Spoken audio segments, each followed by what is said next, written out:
that's a layup. Temptation, couldn't even face it. 40 days and nights and still proclaiming the kingdom. Backed by the king of kings, for the laws. Every time we get involved, it's a dog. By the fall, ain't no drug. It ain't even close, hold on. Faith, faith, faith, faith.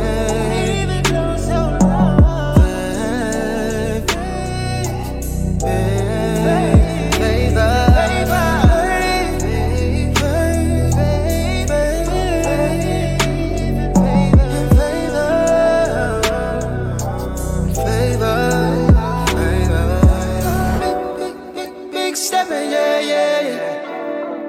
Tiptoeing with this faith of mine. Big stepper, yeah, yeah. Big stepper, big stepper, yeah. Backed by the king of kings, of the laws. Every time we get involved, it's a dog. By the fall, ain't no drug. It ain't even close, hold on. It ain't even close. It ain't even close, hold on. It ain't even close. All praise to the Most High. It ain't even close. It ain't even close. It ain't even close. No, no, no. Riots are the language of the unheard. He's not justifying them like so many are justifying the violent riots of the past few days. Riots are the language of the unheard. Peaceful protests sometimes get out of hand, and that's also understandable. Riots are the language of the unheard.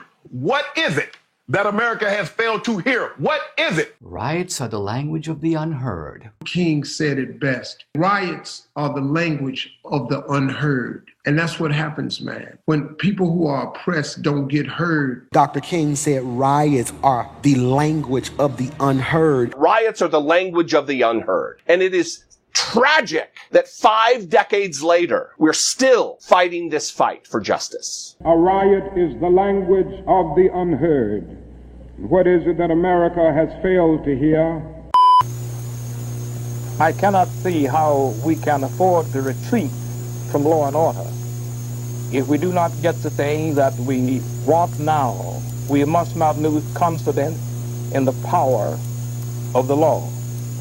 I feel that in some instances, the power of suggestion may occasion some of this trouble. We must not make our young people, or adults for that matter, believe that if Congress does not act as we desire Congress to act, that the next thing is to become violent and vicious and lawbreakers. I must remind you that there cannot be a successful struggle against fascism unless the broad masses of women are drawn into it. Down with the fascist pig oppressor. Long live the People's Liberation Struggle. Long live Huey P. Newton and Eldridge Cleaver. All power to the people. Dare to struggle, dare to win. I'd like to introduce to you Sister Ora Williams. Chairman Mao says that a revolutionary should have largeness of mind, and he should be staunch and active, looking upon the interests of the revolution as his very life, and subordinating his personal interests to those of the revolution, always and everywhere. He should adhere to principles and wage a tireless struggle against all incorrect ideas and actions. He should be more concerned about the party and the masses than about any individual, be it mother, wife, or child, and more concerned about others than himself. This is Florida. These are citizens of the United States, 1960. This is a shape-up for migrant workers. The hawkers are chanting the going peace rate at the various fields. This is the way the humans who harvest the food for the best-fed people in the world get hired. We used to own slaves. Now we just rent them. The Secretary of Labor looked at the migrant plight and said, I think they're the great mass of what I've called the excluded Americans. They are people who cry out, the workers and their children and their wives, who cry out for some assistance. I deeply appreciate the honor of speaking here this evening.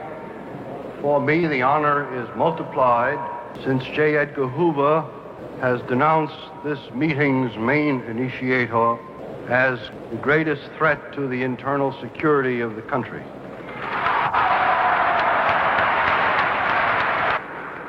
If J. Edgar Hoover condemns something, it must be good. And if J. Edgar Hoover condemns something in terms of great severity, then it must be very good indeed. To be attacked by the chief cop of America is a magnificent tribute. May the Black Panther Party in the future continue to merit the diatribes issuing from his foul mouth. Are the communists running this conference? There's a temporary steering committee which consists of 15 organizations plus 4 people from the preparations committee. The organizations include SDS, the National Student Association, the Student Nonviolent Coordinating Committee, the Southern Christian Leadership Conference, the Young Socialist Alliance, the Du Bois Club, the Chicago Peace Council, who are the hosts of this conference, and so forth. What kind of decisions do you expect to see out of this conference? Some form and some kind of nationally coordinated protest. At the National Convention of the American Communist Party, held in New York City in June of 1940, the Communists had hidden the revolutionary ideas behind the humanitarian banners of jobs, security, civil rights, and peace.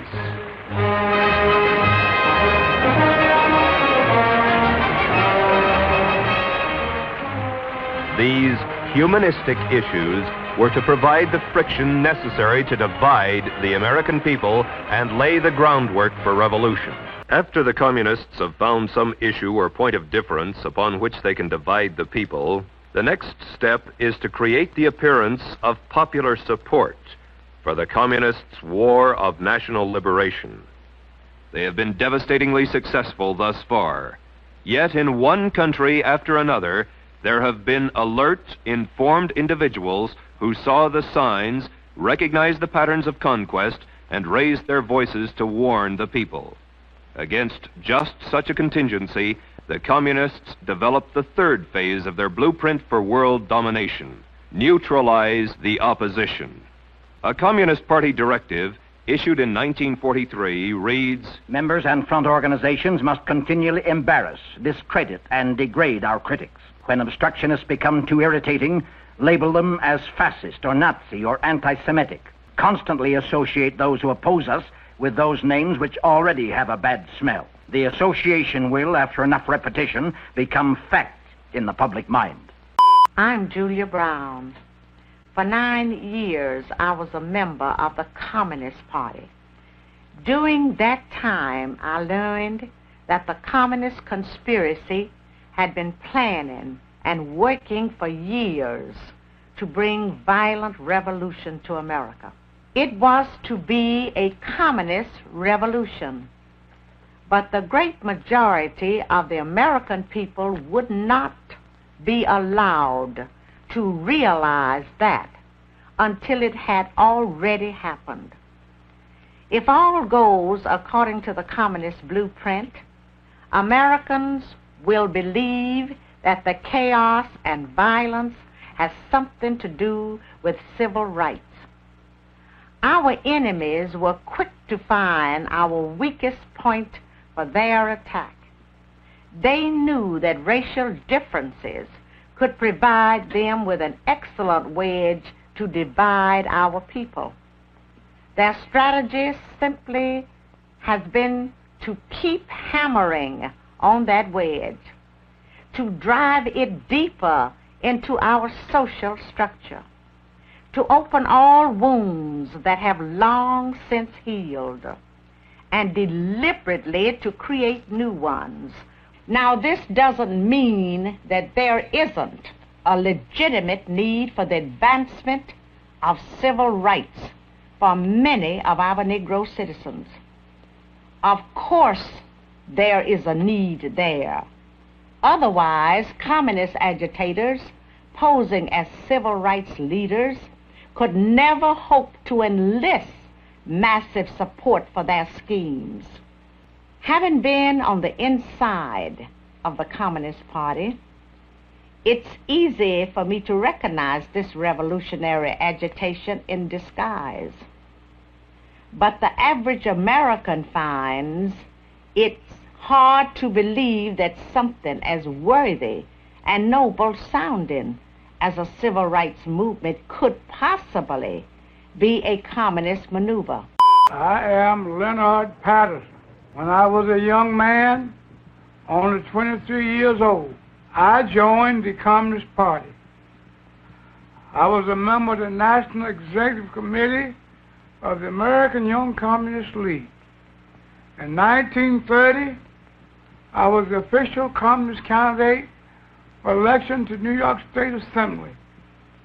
I knew Gus Hall and other top-ranking American communists very well because I trained with them at the Lenin University in Moscow.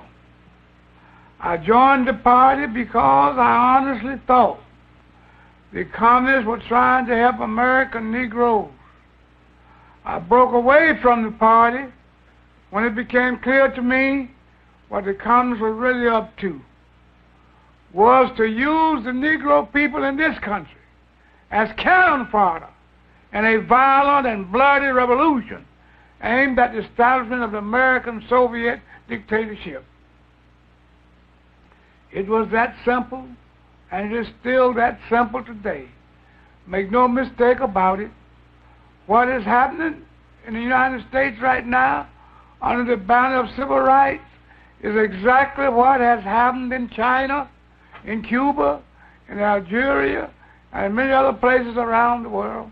When I was studying communist tactics and strategy in Moscow, my instructors emphasized the importance of using honest grievances and popular slogans as a smokescreen to cover up the true nature of the revolution.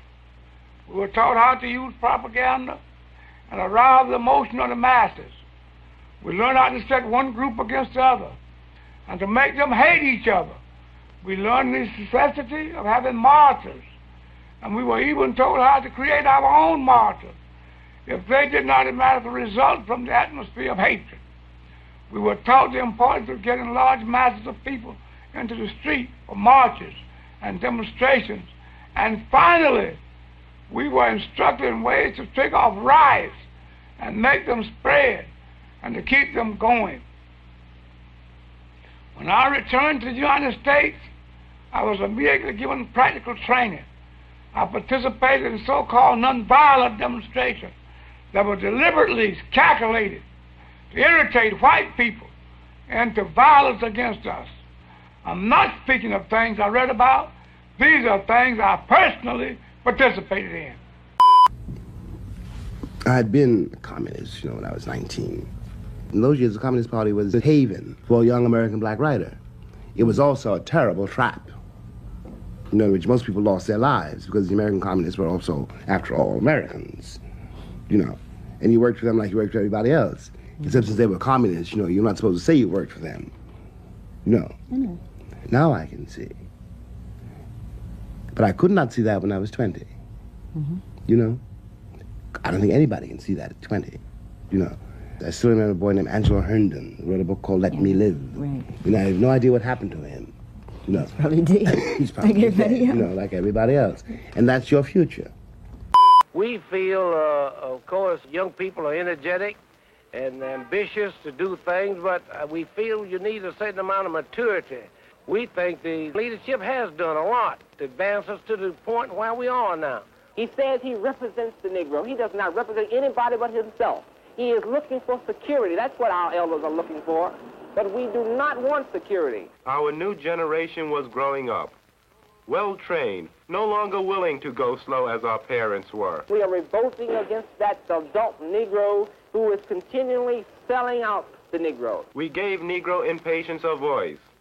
We turned our backs on legalism. It was too slow.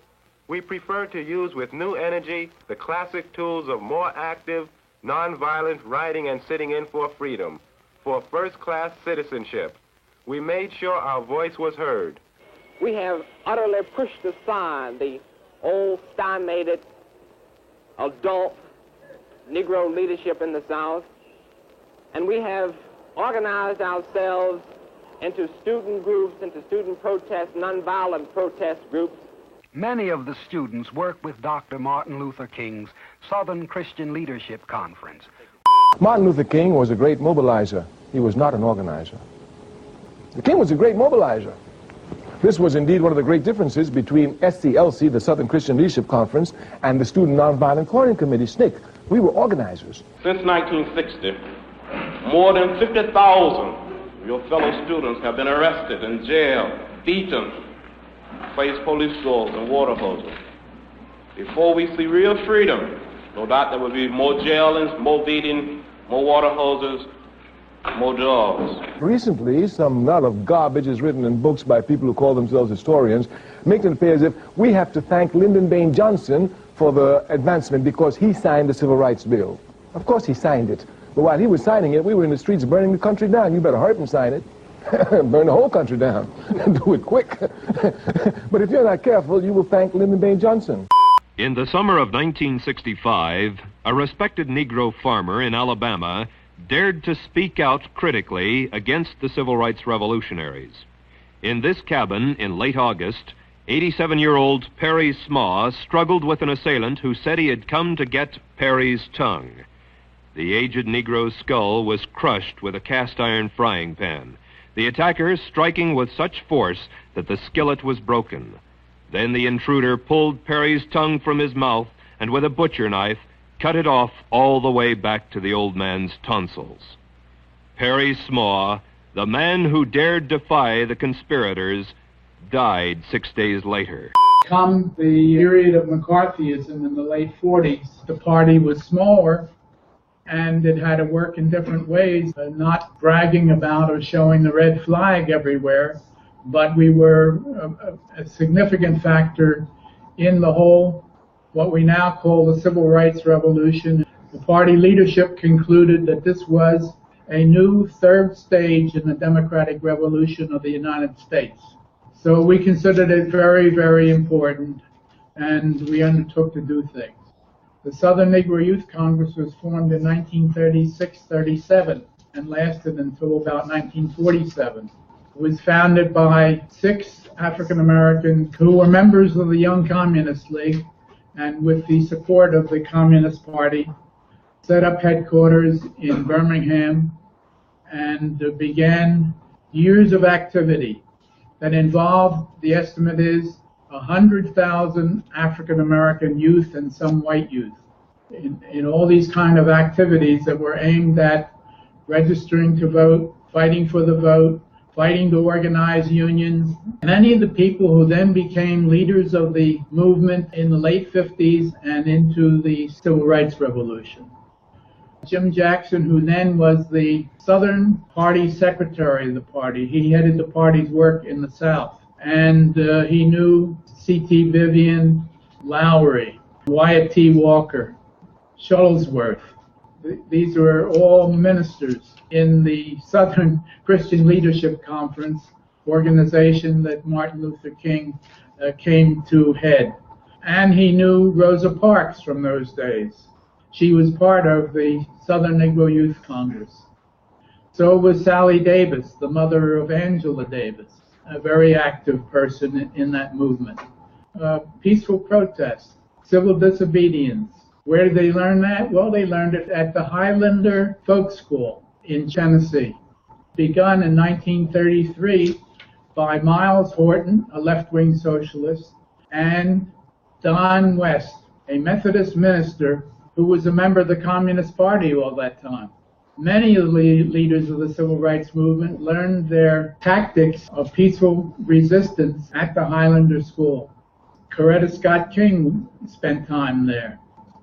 John Lewis spent a lot of time there, and many others. So these were forms in which the party made a contribution. It set up a network of different kinds of organization, both in the South and throughout the country. Not alone, always with others, The degree of communist influence has been subject of much discussion and controversy. Let's review the events of recent years, both at home and abroad, in light of the communists' own plans for world conquest. Divide the people.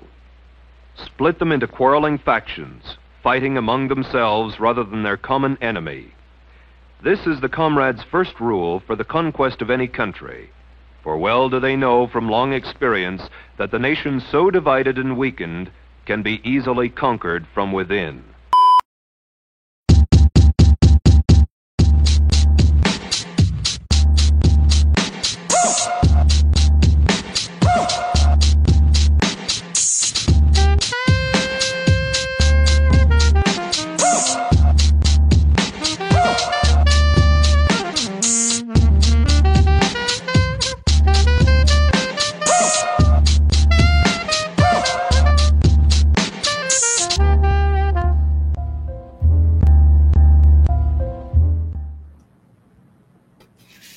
What's up, Blanche? What's up, Chad? Hello, chat, everybody watching right now. So tonight it's just going to be me and Blanche. Chuck might join us later. I know Keisha's going to be busy tonight getting ready for her wedding. So anyway, it's kind of funny though, because it was Keisha and Chuck's idea to do a part 2 for tonight, and they're not even here. But that's neither here nor there. But you know, starting out, Blanche, I did want to ask you, it's interesting to see just how enriched in communism the civil rights movement was there in the late 1950s, the whole of the 1960s, and then going into the 1970s.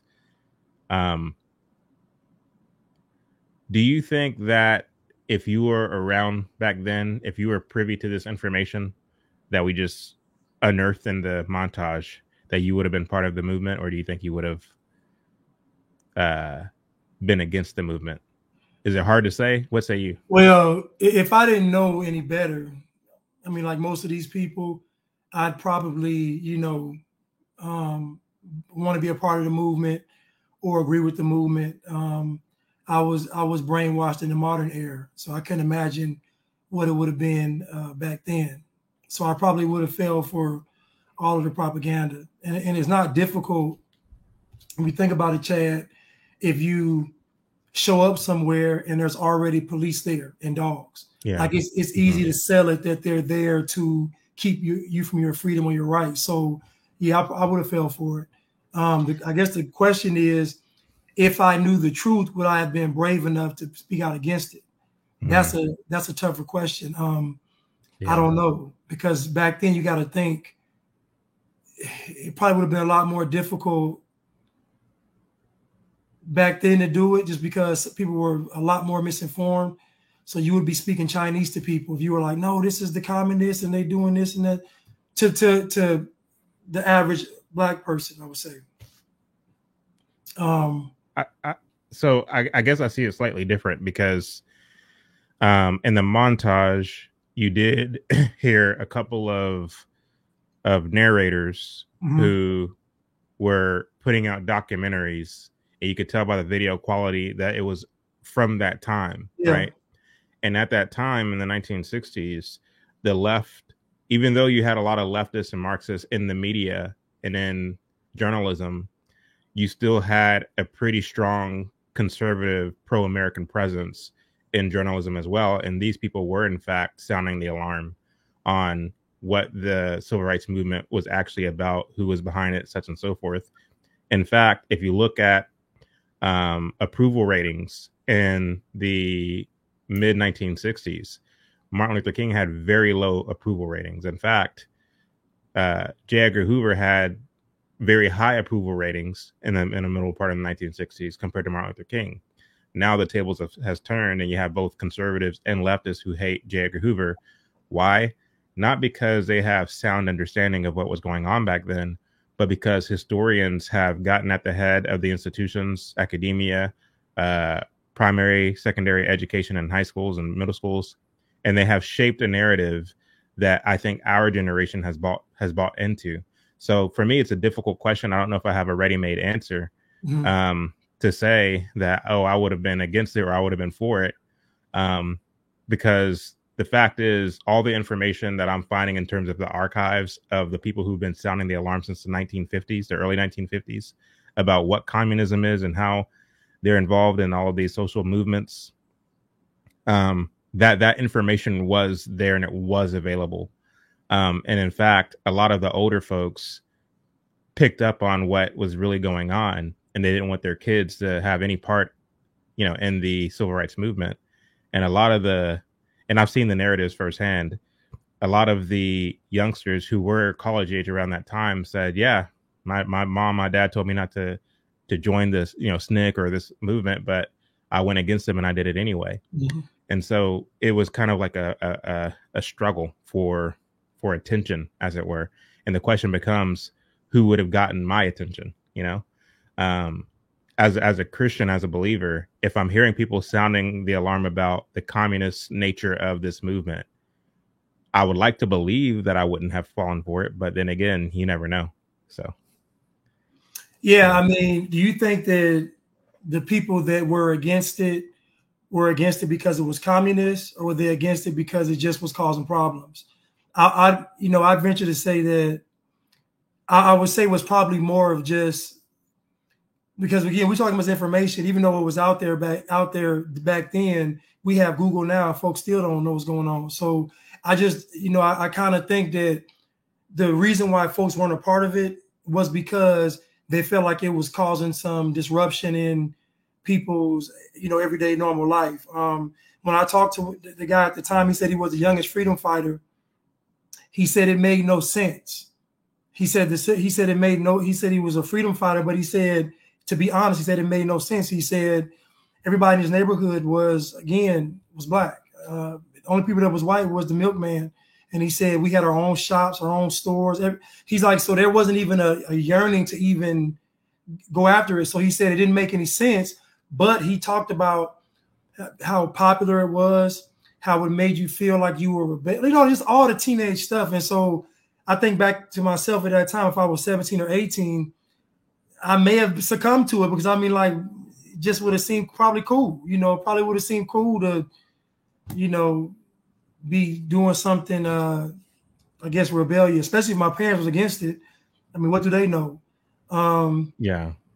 But I just don't know why most people were against it, as far as, was it informed being against it, or was it against it because these folks just causing some trouble? Yeah.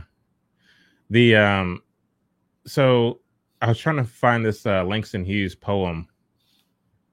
What do you think of Langston Hughes, by the way? Well, I used to think he was brilliant. Now I just think he's a homosexual and a communist and everything else that goes along with it. Yeah, a communite. It was a communist and sodomite.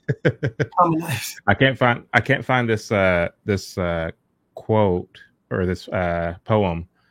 But anyway, I'll probably find it later. But he did this poem where he was talking about, and mind you, Langston Hughes lived in New York, right? Mm-hmm. And it was always the New York Negroes, the artistic Negroes, who had a lot to say about the South, that, a place that they've either never been or have spent very little time in. And they're supposed to be experts on the South, all because they have dark colored skin, right? But anyway, he wrote this poem about Jim Crow and getting on the bus in the South, and how, they have the whites only sign, and then they have the colored or the black only or Negro only signs. And he says that in the white only section, the Japs can sit there, the Mexicans can sit there, the Jew can sit there, everybody can sit there but the black. There's a special area reserved for the black, and that this is because we're the most hated, and this, that, and the third. And first of all, he was lying, for one, because in some of these cases, like if you were not white, it didn't matter if you were Mexican, Japanese, Chinese, right, whatever, you had to sit in that area. And it just depends on where you were, like, what county, what jurisdiction, what state are we talking about, for one. But he was pushing this narrative, and that's what I think I was talking about earlier when it comes to, what is a narrative that we're buying into today. There were people who were actively lying back then about the conditions, for one, And then two, the fact that you did have these poets and artists and authors and journalists who were lying, it's their body of work that the modern historians are cherry picking in order to paint a narrative for us today. Yes.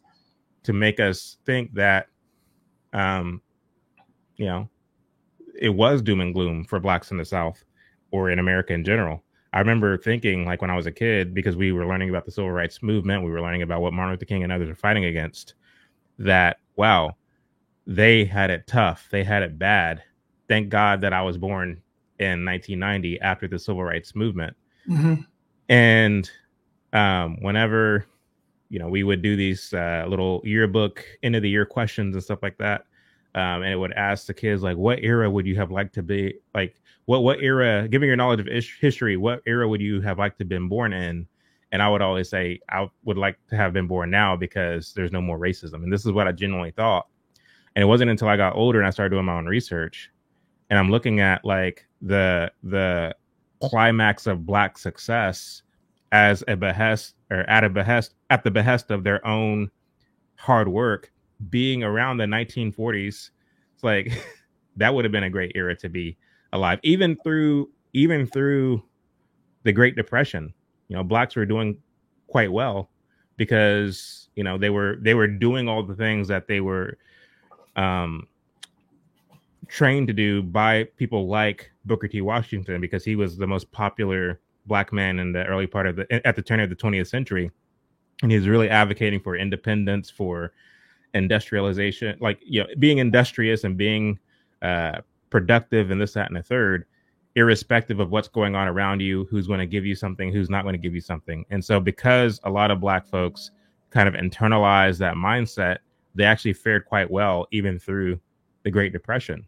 And so, you know, when you look at the resilience, not in the face of racism, but just in the face of just the conditions that everybody faced in a time where we don't have the creature comforts that we have today in the way of air conditioning and indoor plumbing and the rest of it.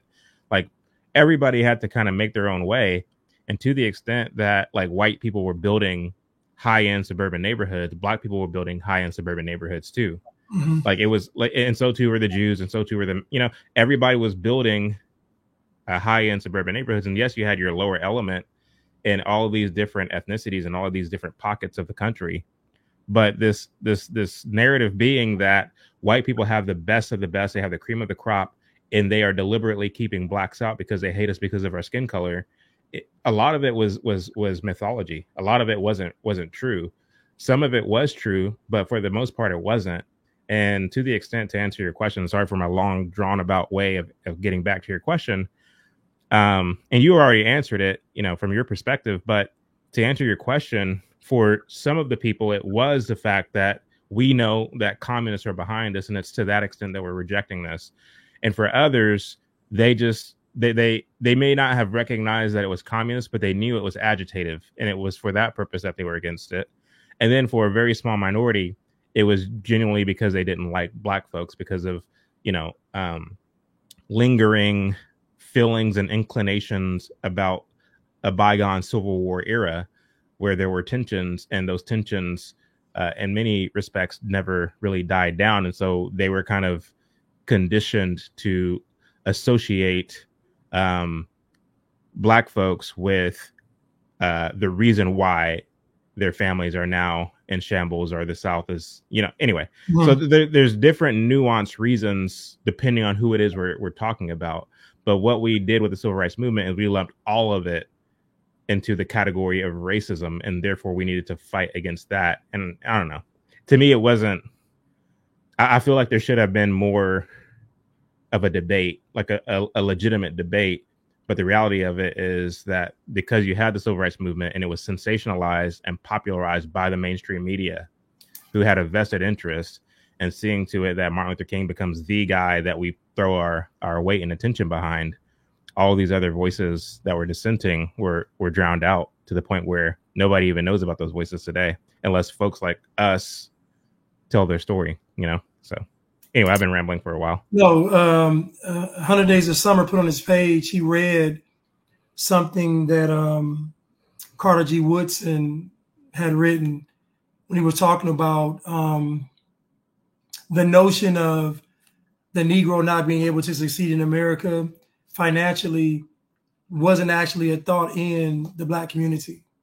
He said it actually came from the college professors that taught them this, and then they in turn spread this throughout the Black community. But that concept had to be introduced to Black people that they couldn't succeed financially in America.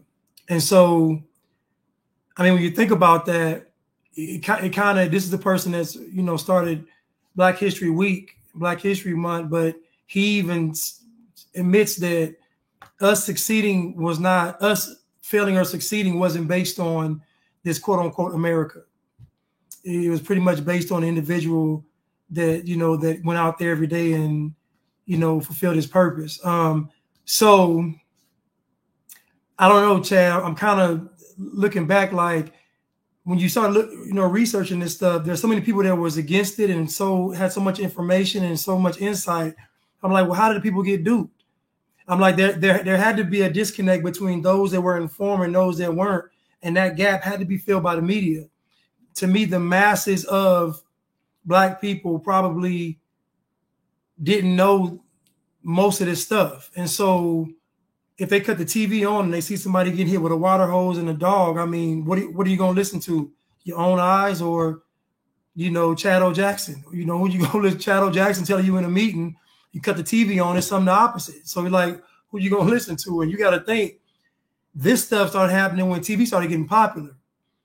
So we're talking about family sitting down as a ritual, sitting down and watching TV, family sitting down as a ritual watching the news. So this was a heavy time for, you know, television programming. So we're talking about households upon millions of households sitting down and consuming this stuff every day, all day. I don't know.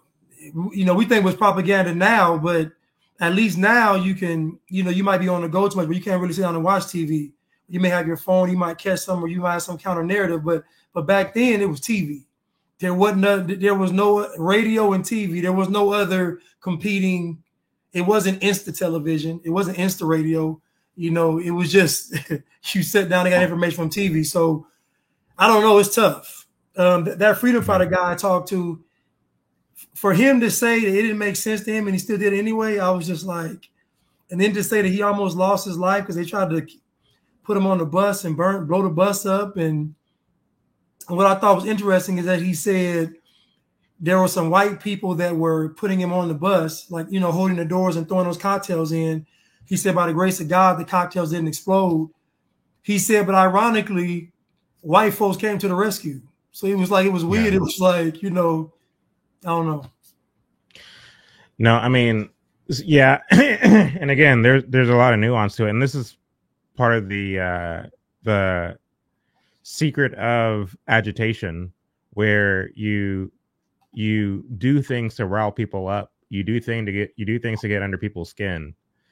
And you do so with the hope that someone will act irrationally, whether it's a police officer, whether it's a white man, whether it's a senator or whomever. The more quote unquote power the person has who is acting irrationally, the better, because you can then capture that moment, especially if there's a photographer in proximity, capture that moment, get the picture, plaster it on the front page of the newspaper, or get a video of it, put it on the news like you're talking about, to where it's being streamed through to everybody's tube.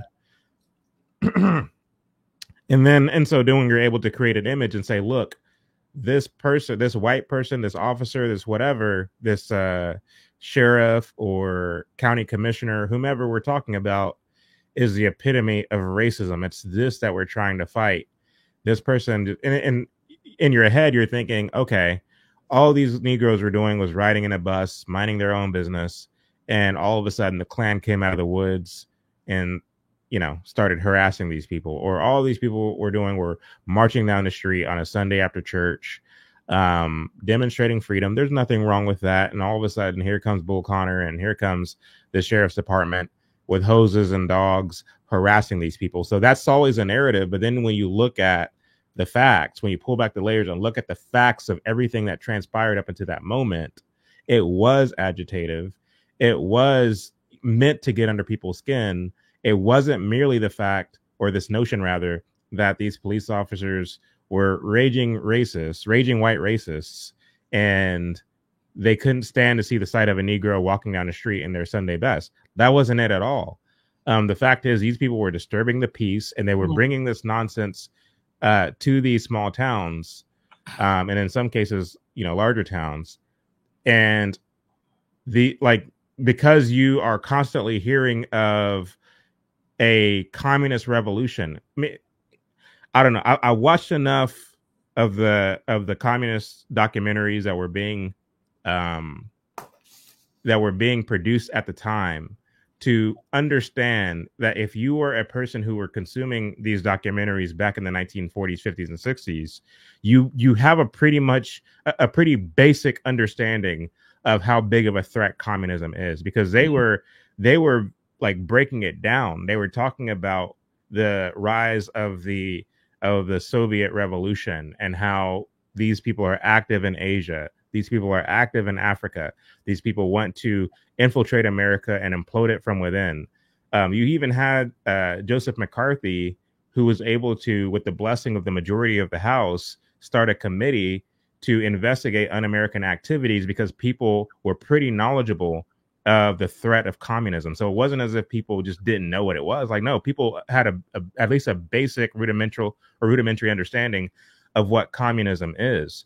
And so if you have that understanding, and you know that these communist training camps exist that are dispatching college students, black and white college students, to go into the South and to do their demonstrations to try to recruit people to their communist cause in this kind of subtle and clandestine and secretive way, yes, that's going to cause some folks to act irrationally.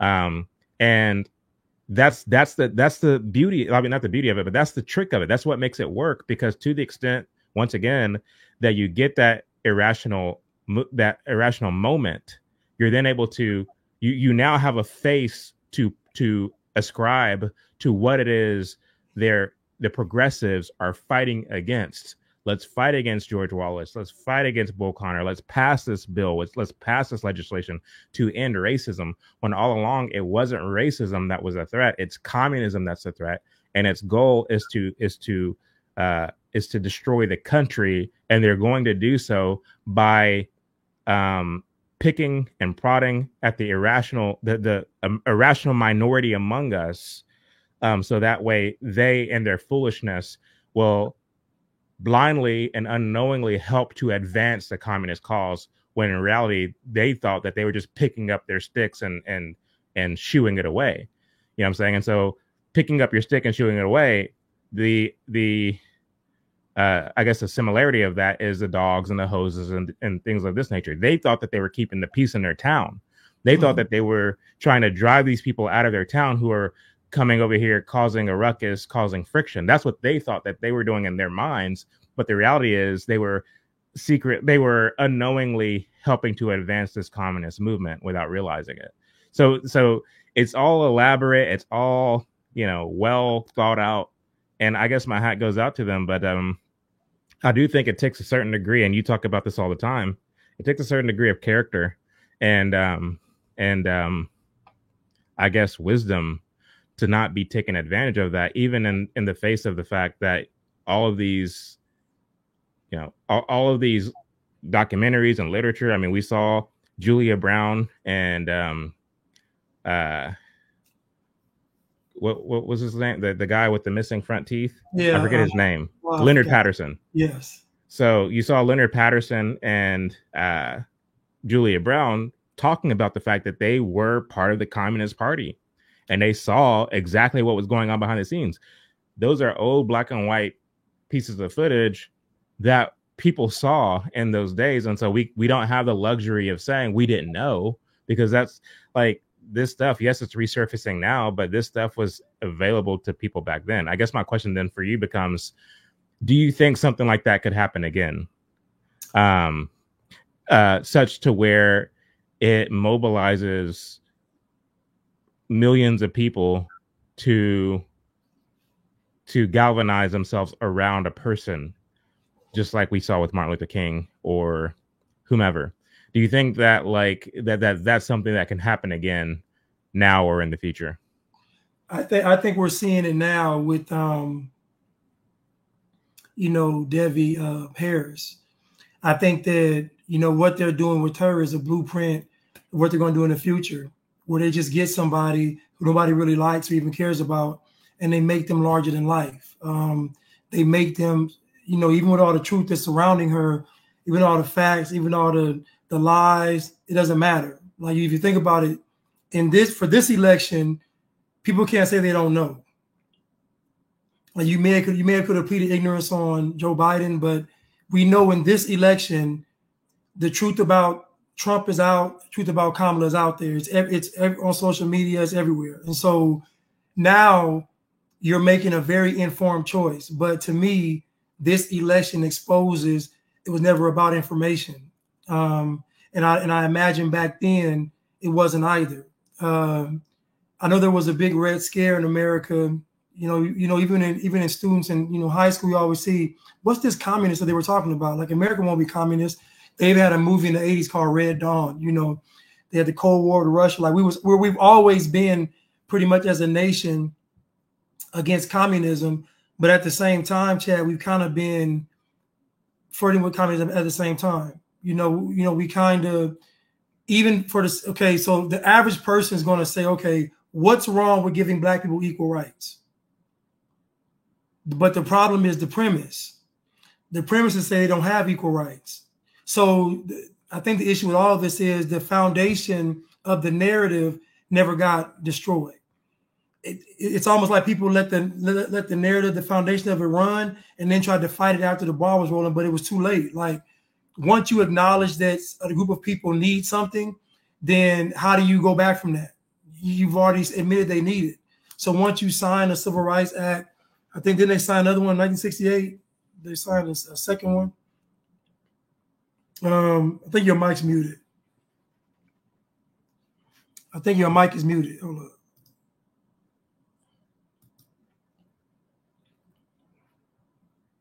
My bad. So yeah, there was a Civil Rights Act of 1963.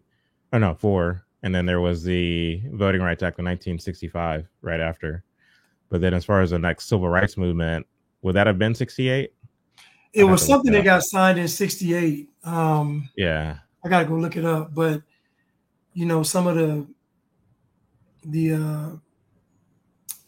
and it may have been something for Native Americans, maybe. I'll look it up. It was something in 68 that got passed. But my point is the premise. And even today, so you ask, could it happen today that we rally around a person? Yes, because we have the machine now. You have social media, you have the media, it's a lot easier to do today.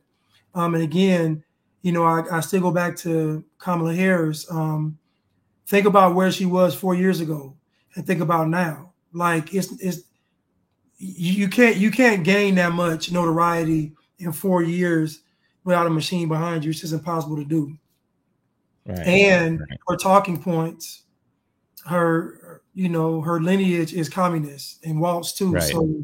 So now you have two people in the modern era, 2024, that are communists running for president and vice president.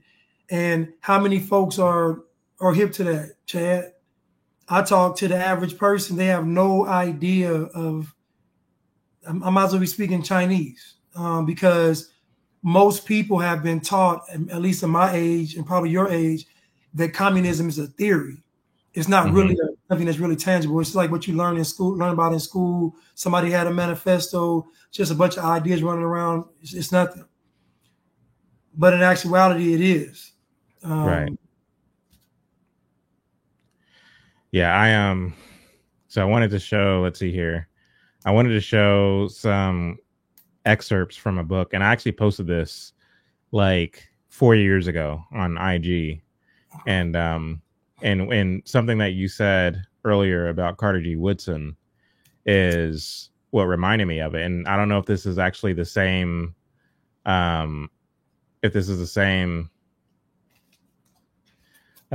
excerpt that who did you say it was? that read from it? That read from Carter G. Woodson? 100 Days of Summer. Oh, 100 Days of Summer. Okay. So this is actually, make sure I get everything on here. So this is from his book, The Crisis of the Negro Intellectual. Was that the book that 100 Days of Summer was quoting from? It may have been. Okay. So let's start here. Oh, you know what? That's not even going to work because, wow. Okay, so that's not even going to work. Man, this is what I hate about StreamYard is if I put something up on the screen that's not properly oriented, you can't really see the whole thing. You can only see part of it. So I guess it won't show it. But you can't make us smaller and put on the side? I might be able to. Let me see. No, all that does is control. Control. Yeah, that's irritating. I know this is an event, or this is a situation where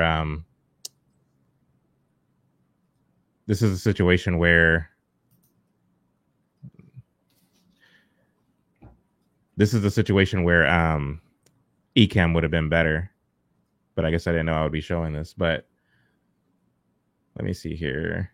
I guess we can read this one, but it'll be better if I could actually read the whole excerpt. I'm going to actually read the whole excerpt. Okay.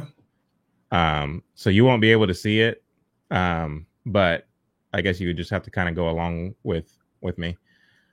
But it's on the screen. Yeah, it's on the screen, but you can only see that's only one part of it. There's like 3 or 4 different parts, and they're all short excerpts, but they kind of flow right into each other. So he says, now the highly educated Negroes who have studied economics at Harvard, Yale, Columbia, and Chicago will say that the Negro cannot succeed in business because their professors who have never had a moment's experience in the sphere have written so. Man, this is stupid. All right, let me do it this way. Let me do it this way. Come on. Where are you at? Yeah, this is what he read, though. Oh, it's what he read? Yeah, this is what he read. Okay. All right. So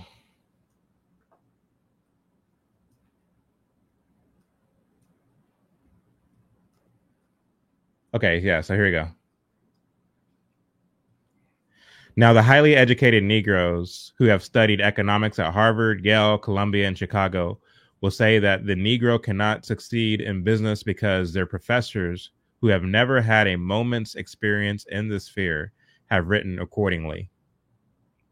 And then he goes on to say, but our schools are turning out men who do as much to improve the progress of the Negro in business as the educated Negroes do, or as they do to help him. The trouble is that they do not think for themselves. He's talking about the educated Negroes. And what he's acknowledging here, folks, is that in the South, blacks are actually doing what the educated Negroes are being told that they can't do.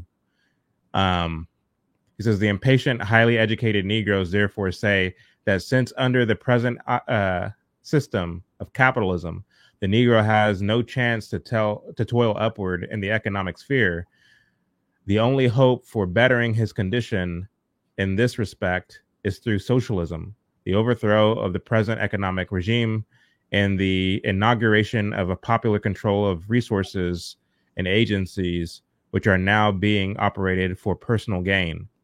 This thought is gaining ground among Negroes in this country, and it is rapidly sweeping them into the ranks of what are commonly known as communists. And then lastly, he says the uneducated Negro businessman in the South, however, is actually at work doing the very thing which the miseducated Negro in the North has been taught to believe cannot be done. And this was written in 1922. So anyway, how do I get this off the screen? There we go. So yeah, I posted that in 2020. on my IG stories, and that's why it's broken up in little parts like that. Otherwise, I would have just showed you the whole excerpt. But this is interesting. Why the distinction between the North and the South? Well, the North is the place where you had the NAACP, you had a communist party located in New York, and they're in Harlem. You have the communists who are very active in Harlem. In fact, have you read Ralph Ellison's Invisible Man? Mm-mm. So Ralph Ellison wrote a book called The Invisible Man, where his character starts off at Tuskegee, and he's being taught the ways of Booker T. Washington about pulling yourself up by your own bootstraps. And he ends up getting kicked out of the school for a mistake that he made. So he goes up to Harlem and he gets recruited by the Communist Party. But he doesn't call it the Communist Party in the book. He calls it the Brotherhood. He gets recruited by the Brotherhood. And the Brotherhood is very active in agitation and causing a ruckus and initiating riots and this, that, and the third. And the whole point of the book, the gist of the book, is neither Booker T. Washington's way nor the communist way is the best way for the black man. The black man is essentially an invisible man because the Communist Party ignores his personhood since it's a collectivist movement. And the Booker T. Washington model ignores his blackness because it calls upon him to be decent and to not, like to eat chicken and not like to eat watermelon. This is literally in the book. Booker T. Washington calls you to be respectable, and in so doing, it ignores your blackness. So both the conservative and the communist doesn't look at my personhood. Therefore, I am an invisible man. That's the whole synopsis of the book, as it were. But anyway, I say that to say, even he in his little fictional book, the Invisible Man was written. I would have to look it up. I was actually going to do a book study over Invisible Man, but I chose to do my first one over James Cone's book instead. But maybe I'll get to the Invisible Man later. Ralph Ellison. Looks like it was written in 1952. Yeah, written in 1952. But I say that to say that, even Ralph Ellison acknowledges the presence of the Communist Party or the Brotherhood there in Harlem. And so that's the juxtaposition between the North and the South, is you had a lot of communist activity in the North in places like Baltimore and New York and things, places like this. Whereas in the South, they're in Tuskegee, Alabama, and North Carolina and Florida and others. Black people, for the most part, were very much Booker T. Washington-esque in the way that they moved about and the way that they navigated the world. And then in an effort to try to Sovietize all of Black America, it was very common for communists to go into the South and try to infiltrate the Black community and to subvert Black folks to become communists. They started a lot of trade unions in the South, especially in Alabama, and they were trying to basically convince Blacks in the South to become communists. This is depicted also in the movie The Great Debaters. I know we've talked about this before on this show, where I forget which state The Great Debaters is set in. I don't know if it's Alabama or Mississippi, but The Great Debaters, starring Denzel Washington. He is a communist. His character is a communist, and he is also a professor. But he holds these moonlight meetings where he brings together Black sharecroppers and white sharecroppers, trying to convince them to unionize, because this is something that the communists did back then. They were trying to unionize sharecroppers so as to build a kind of strong proletariat against the so-called the capitalist or the industrialist or the landlord. They were very active in these kind of tactics. And again, you saw in the opening montage, Daniel Rubin talking about this, saying that, the Communist Party was giving directives to different sleeper cells all across the country to pursue their ends. And that was one of the examples. And I know The Great Debaters is it's a it's fiction, but it's based on a true story. So anyway, but yeah, the fact that Carter G. Woodson is acknowledging that these Negro intellectuals who are the sons and daughters of the talented 10th are going to such schools as Harvard and Yale and Columbia and are being taught by communist professors that it's impossible for the Negro to toil upward in a capitalist society. For someone like Carter G. Woodson, who was no conservative by any stretch of the imagination, for even him to acknowledge that Negroes in the South are actually at work doing the very thing that these communist professors are saying that Negroes can't do under a capitalist system is very telling. So, but he's acknowledging that in the early 1920s that more and more Black folks are becoming communists, not because they, and this is me speaking now, not because communism is, they just woke up one day and said, I want to be a communist, but because the communists were very active in pursuing and in organizing Black folks across the country. So. And you were speaking earlier about the civil rights movement, and I think the communists created a perfect scenario because you have human nature. And so eventually a police officer is going to do something. Eventually a principal is going to do something. Somebody's going to mess up eventually. And it's almost like you just wait for human beings to be human to, push your agenda. So if it comes to, a police officer, I guess you can say going rogue or whatever, or doing their job and people think he's excessive, that just becomes proof. Like it's almost the way they have it set up now, Chad, is that everything's going to be proof for them because people are human beings. And so, criminals are going to be criminals. So police are going to have to act. People are going to want to sue their job for quote unquote discrimination, even though they were late 75. Like it's inevitable. And that's what I mean by the premise had never got attacked. Like who said that you all were unequal? The separate but equal, we go back to that. How'd that even pass? Like, how did that even get put into law? Like, how? If everything you're saying is true and that you study, how in the world did this happen? Because I venture to say that the majority of Black people were not for this. So my question is, how could this even have taken place to where we even get this far? I know the Chuck talked about the Brown versus Board of Education, and we have the, segregation, Jim, all of this stuff, but still, how do we get this far though?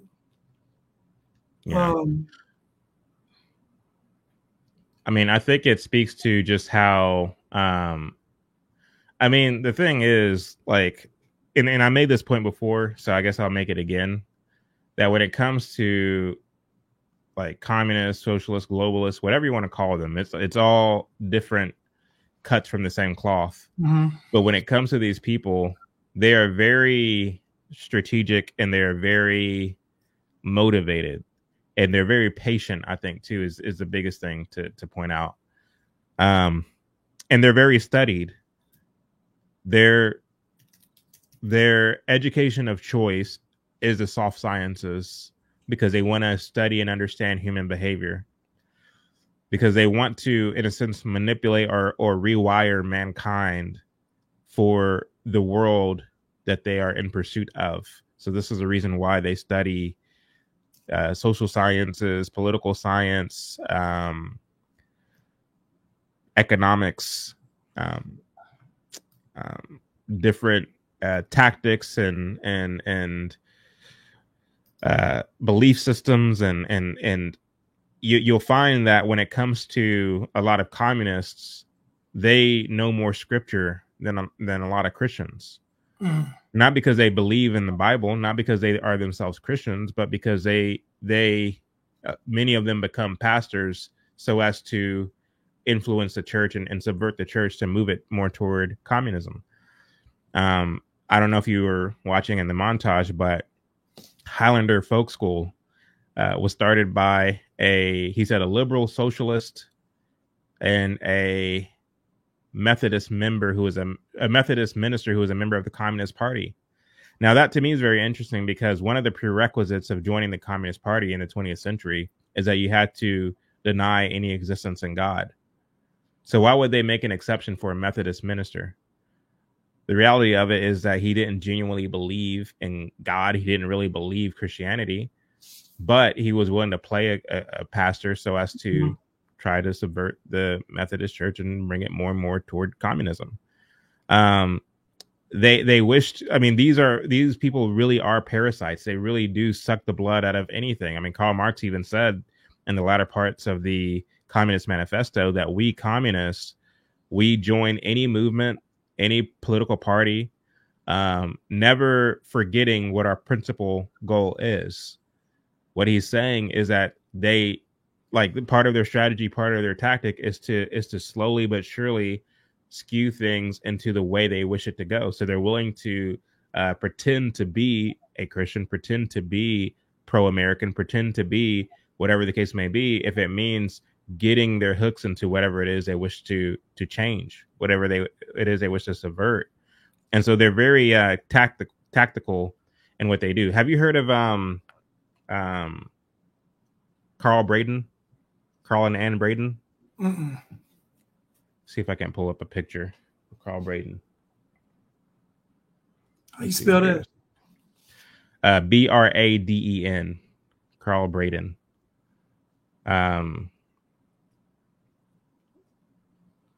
Carl and Ann. So I think this is a picture of him right here. Yeah, that's a picture of him right there next to Martin Luther King. And that's his wife, Ann Braden.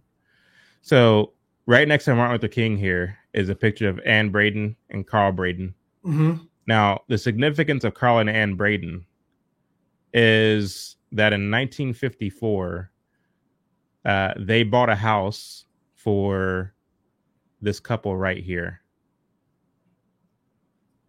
They bought a house for this couple right here. Now, this is Andrew Wade and his wife and their daughter. And she's pregnant at the time with a son. Now, behind Andrew Wade is a broken window. That broken window is at their house in Louisville, Kentucky. So Andrew Wade and his wife. So Andrew wanted to move into a predominantly white neighborhood, not because he was looking for a house to settle, to raise a small family in, but as a communist strategy, as a communist tactic. So what they did was Andrew Wade and Carl Braden, they together with their communist front group there in Louisville, Kentucky, developed a plan where the Bradens would buy this house under their own name. And the seller would sell him the house thinking that he's selling the house to a white family. So whenever the sale was done, Braden then turns the deed over to Andrew Wade, right? So he turns the deed over to Andrew Wade, and then they send word out into this white neighborhood that Negroes just moved into this house. Mm-hmm. So they're trying to steer people up, right? And at first, people really didn't care because, as you can see, Andrew Wade is very fair complected. He's very light complected. A lot of people thought he was white, and they didn't really think anything of it. But ultimately, as the word began to spread that a Negro just moved into the neighborhood, people began to murmur. And all of a sudden, rocks started to get thrown through the windows and such and so forth. So that's where you see that broken window in the background. So what the Communist Party did is they hired some guards, some 24-hour round-the-clock guards to guard the house, to prevent anything bad from happening. And this was done not because they had it in their own volition to do so, but because I think the city council or what have you said, like, look, if y'all are going to do this, y'all need to have guards up because, like, we can't have we don't want to have a national scandal on our hands. And so they agreed to hire some guards around the house. So a month after they moved into the house, a bomb explodes underneath one of the bedrooms. Nobody was hurt, conveniently. And as it turns out, the person who planted the bomb was none other than Carl Braden. He was arrested, he was tried, and he was convicted for bombing his own house and trying to make it look like the KKK did it. Now, why is it that Martin Luther King is standing next to a man who bombed his own house and tried to make it look like the KKK did it? Folks, Carl Braden and Martin Luther King met at the Highlander Folk School, which was started by communists. And the whole point of the folk school was to teach students the tactics of communism, the tactics of the long, slow march through the institutions. This is what the purpose of the school was. And so in the same way that you had your Birmingham bombing where they never, all these little church bombings where they never caught the arsons, all these house bombings, Martin Luther King's house was apparently bombed, right? And they never caught the arsons in most cases, never caught the bombers in most cases. Communists were bombing their own houses, and you can look up this case. You can look up Carl Braden's case. He bombed his own house, tried to make it look like the KKK did it, but thankfully they didn't go for it, and he was arrested, he was apprehended, and sent to prison. And he was sentenced to a 15-year prison sentence, but due to a lot of appeals and the fact is these communists are very they're very litigious, is that the word? And they own the courts in many respects, and they have people who work in high places, and he was able to get released in prison on bond after 7 months of serving his time. But yeah, I mean, my point in saying this is, like, these people are willing to do the most craziest backwards thing in order to try to sensationalize people and win people's support and sympathy to their cause. Because let's say that he was able to get away with really convincing folks that this bombing was legit, that it was legitimately the KKK. Naturally, that would mobilize people to say, oh, we must do something about this bigotry and this racism that exists in our country, to where these racist white folks are willing to bomb people's houses just for moving into a white neighborhood. And ultimately, they were able to get their way because, this happened in 1954. As you get into the 60s and you have the church bombings, the Birmingham church bombing, where 4 girls actually died, it became more compelling and more convincing, because it's like, if you can't, in some cases, and probably in many cases, it was actually, white people who were bitter about this movement and who hated Black people. In some cases, that may have been the case. But again, the whole point is to use such agitation to get under people's skin, to where you get those folks who are willing to be irrational, who are willing to go out of their way to do something like a church bombing or whatever the case may be.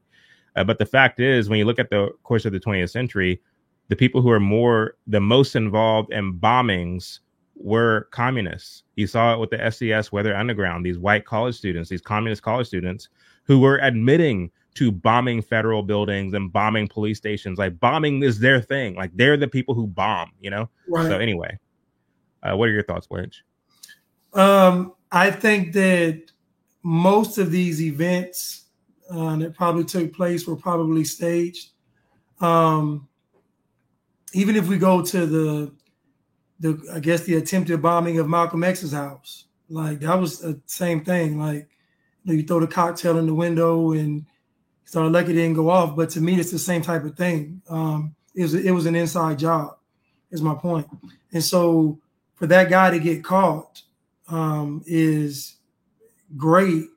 But I would venture to say that this happens a lot more than it doesn't.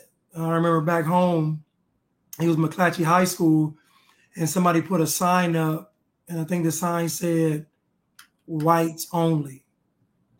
And it just sent the school into a frenzy. Like, they launched an investigation. It's on the news. Oh my goodness. They're going to take us back to the, segregation, or, people are real paranoid in California.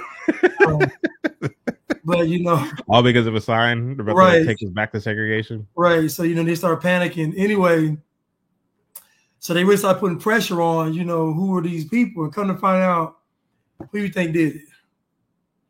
The Bliggities. 4 little Bliggities sitting in a tree. 4 little Bliggities.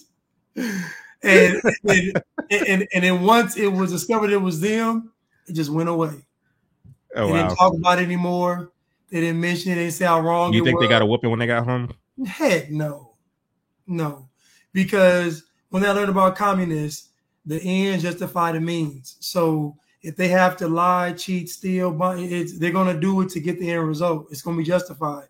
So I imagine Braden said, you know, I may have staged this one, but the rest of them aren't. Like, it's just, they just, you know, you're dealing with such decadence and wickedness. But I venture to say, Chad, that most of these events that we've seen throughout history have been staged and orchestrated. And I say that because what was the outcome of the events? You know, what was the results? The results were it expanded communism. How is it that all these organic events end the same way with the expansion of communism? You know, right. People don't get, you know, so even the Rodney King, you know, it's funny.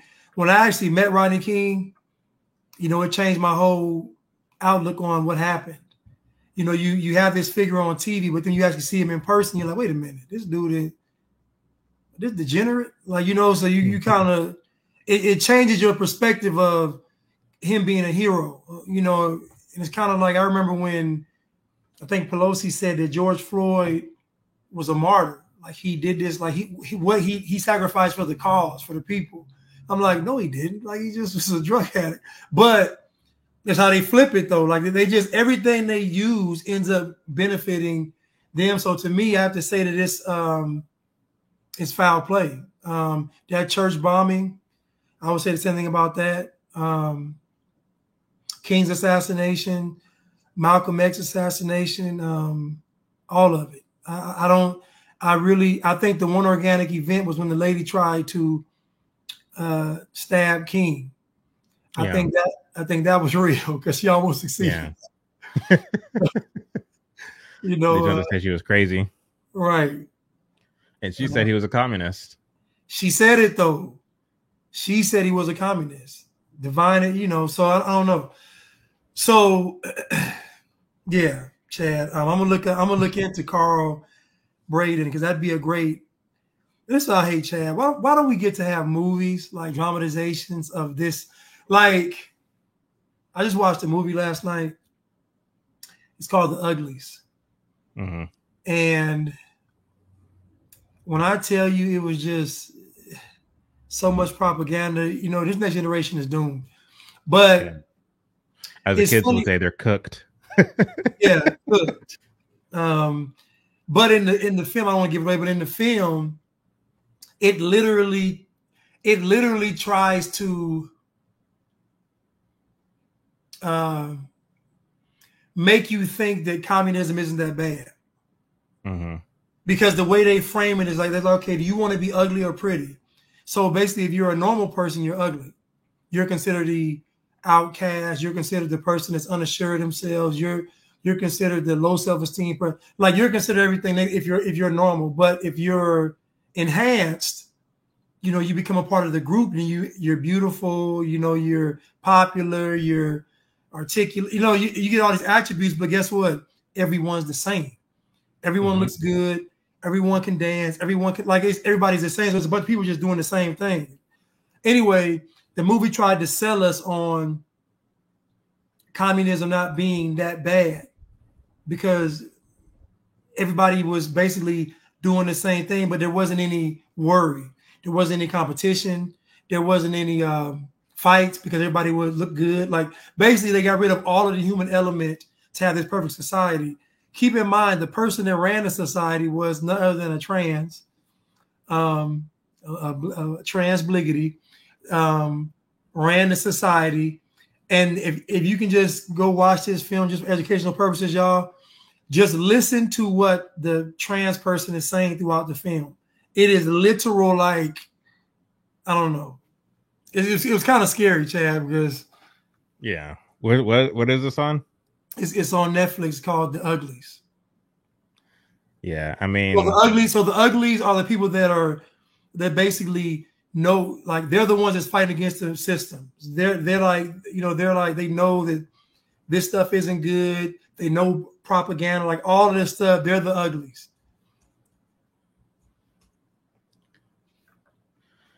who is the studio that produced it? Oh man, let me see who produced The Uglies. Let's see if it It might even be Netflix Studios. Let me see.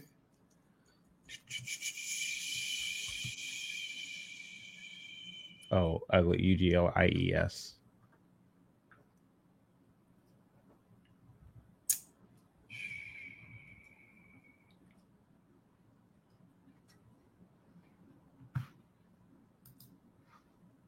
Oh, and it's crazy because you become a pretty at not pretty, but there's another name I think they have for it. At 16. Okay. Trying to find out if Barack Obama's film company produced it, but they didn't. No, they didn't. You said Netflix and trans. I immediately thought of Obama's film company because he's always producing films that are very subversive. So, but yeah, that wouldn't have surprised me if it was him. Anyway, yeah, I mean, but again, this is par for the course. I mean, the whole objective, to your point, is to try to make communism look good, trying to make it look cool through media and entertainment. And it's like, yeah, I agree with you. I do think that a film about what Carl Braden together with Andrew Wade did, I mean, that would be nice to see a film produced that gives that story. And then too, like to show Martin Luther King in the light of what he actually was. Right. That would be a film that I would love to try to tackle for sure, like a dramatization of who he actually was, who he was actually connected with, because you have all these romanticized films, and I think like every 5 years they come out with a new MLK film to try to make him look, to try to re-solidify him as pretty positive in American folklore. And I would like to do a film that isn't defensive, that doesn't play defense, but that is just kind of matter of fact. Yes. That is like, you know what I mean? Like that just kind of tells the story as it is. Like, make a film where I'm not thinking about what the left is going to say, what this person is going to say. Just like, here's the events as they actually happened. I want to take on something like that, but of course that takes money to do it. That takes a lot of money to do it. And the fact is, when you look at who are the shareholders of Netflix? Let's see here. Who are the shareholders of Netflix? Netflix shareholders. Top investors for Netflix. Let's see here. Vanguard Group, BlackRock. Vanguard Group, BlackRock, of course. State Street, of course. Reed Hastings. But the number one groups are Vanguard and BlackRock. Yep. And State Street is fourth with their so it's Vanguard, BlackRock, FMR, State Street. So we already know who So that's my point, folks, is like you're going to continue to see propaganda in Hollywood and in Netflix and streaming platforms that promote a globalist communist worldview, a degenerate lifestyle, secularism. You're going to continue to see that because, like, when you have folks like Vanguard Group and BlackRock behind you, funding you, bankrolling you, I mean, it just is what it is. Like, how many conservative philanthropists, conservative funds, conservative billionaires do you know who's willing to help produce a film that's going to actually tell the story as it actually happened, that's actually going to promote wholesome values, pro-American values? How many entities do you know that's willing to do that? The answer from where I'm standing is no. And I work in film, and Blanche has worked in film. So it's like, you know, it's not as if we are some normies who are just looking at this thing from the outside. It's like, we know what it is. Atlanta has become a kind of Hollywood in its own right over the past 2 decades. And the money that's funding a lot of the decadence there that is being streamed through people's radios and played on people's televisions and phones is funded and bankrolled by people who have a vested interest in and promoting a lifestyle that is hostile to God. And that just is what it is. When you look at Martin Luther King, he himself believed a lot of things that were not biblical. I guess, and that's putting it lightly. That's putting it softly. The man was a degenerate. He was just a degenerate through and through. But unfortunately, left to Hollywood, you would think that he is literally a saint. And so I think that it's time for us to start producing films that show not only Martin Luther King, but all of his compatriots and, you know, people like Carl Braden for who they actually are. The problem is money. That's just what it boils down to. The problem is the money piece. But I'm working on stuff, and I'm working on stuff myself with my little, you know, ragtag studio and my budget, which is to say, like, you know, the supers and stuff that you give, and just money that I pull out of my own pocket to try to like put together these documentaries that actually tells the story of Carl Braden and his wife Ann Braden.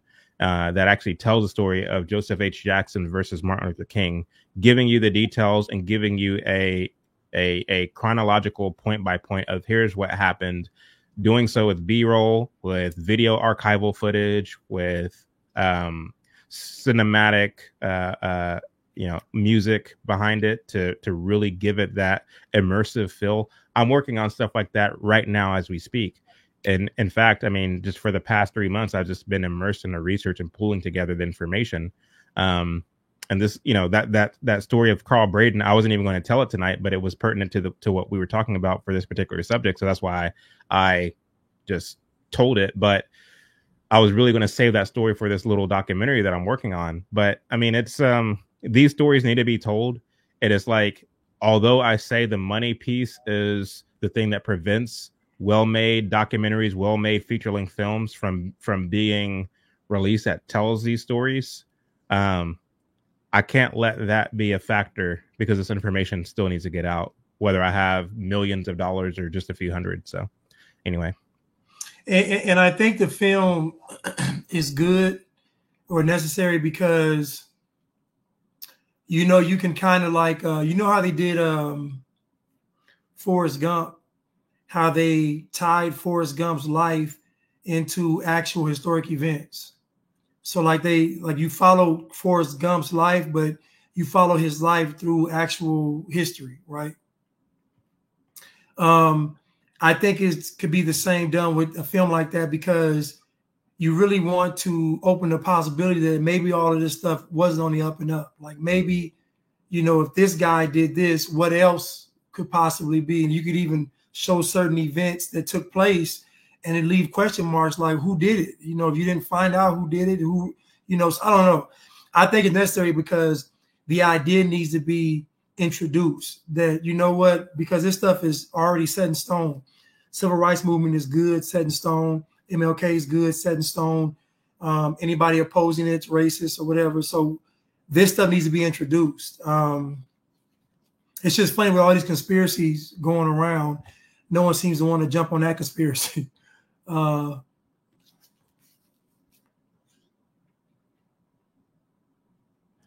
Let's check out this clip real quick. Let's see if I can't find it. See if I can find it. This one isn't preloaded, so I got to actually pull it from my folder. Where'd it go? There it is.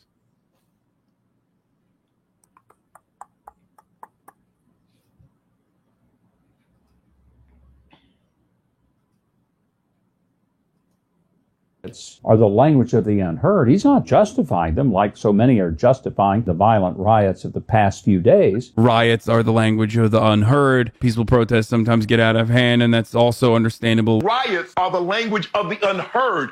What is it that America has failed to hear? What is it? Riots are the language of the unheard. King said it best. Riots are the language of the unheard. And that's what happens, man. When people who are oppressed don't get heard. Dr. King said riots are the language of the unheard. Riots are the language of the unheard. And it is tragic that 5 decades later, we're still fighting this fight for justice. A riot is the language of the unheard. What is it that America has failed to hear?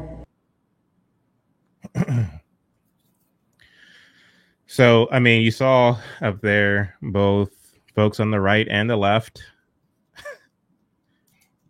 Gosh almighty. It's disheartening, right?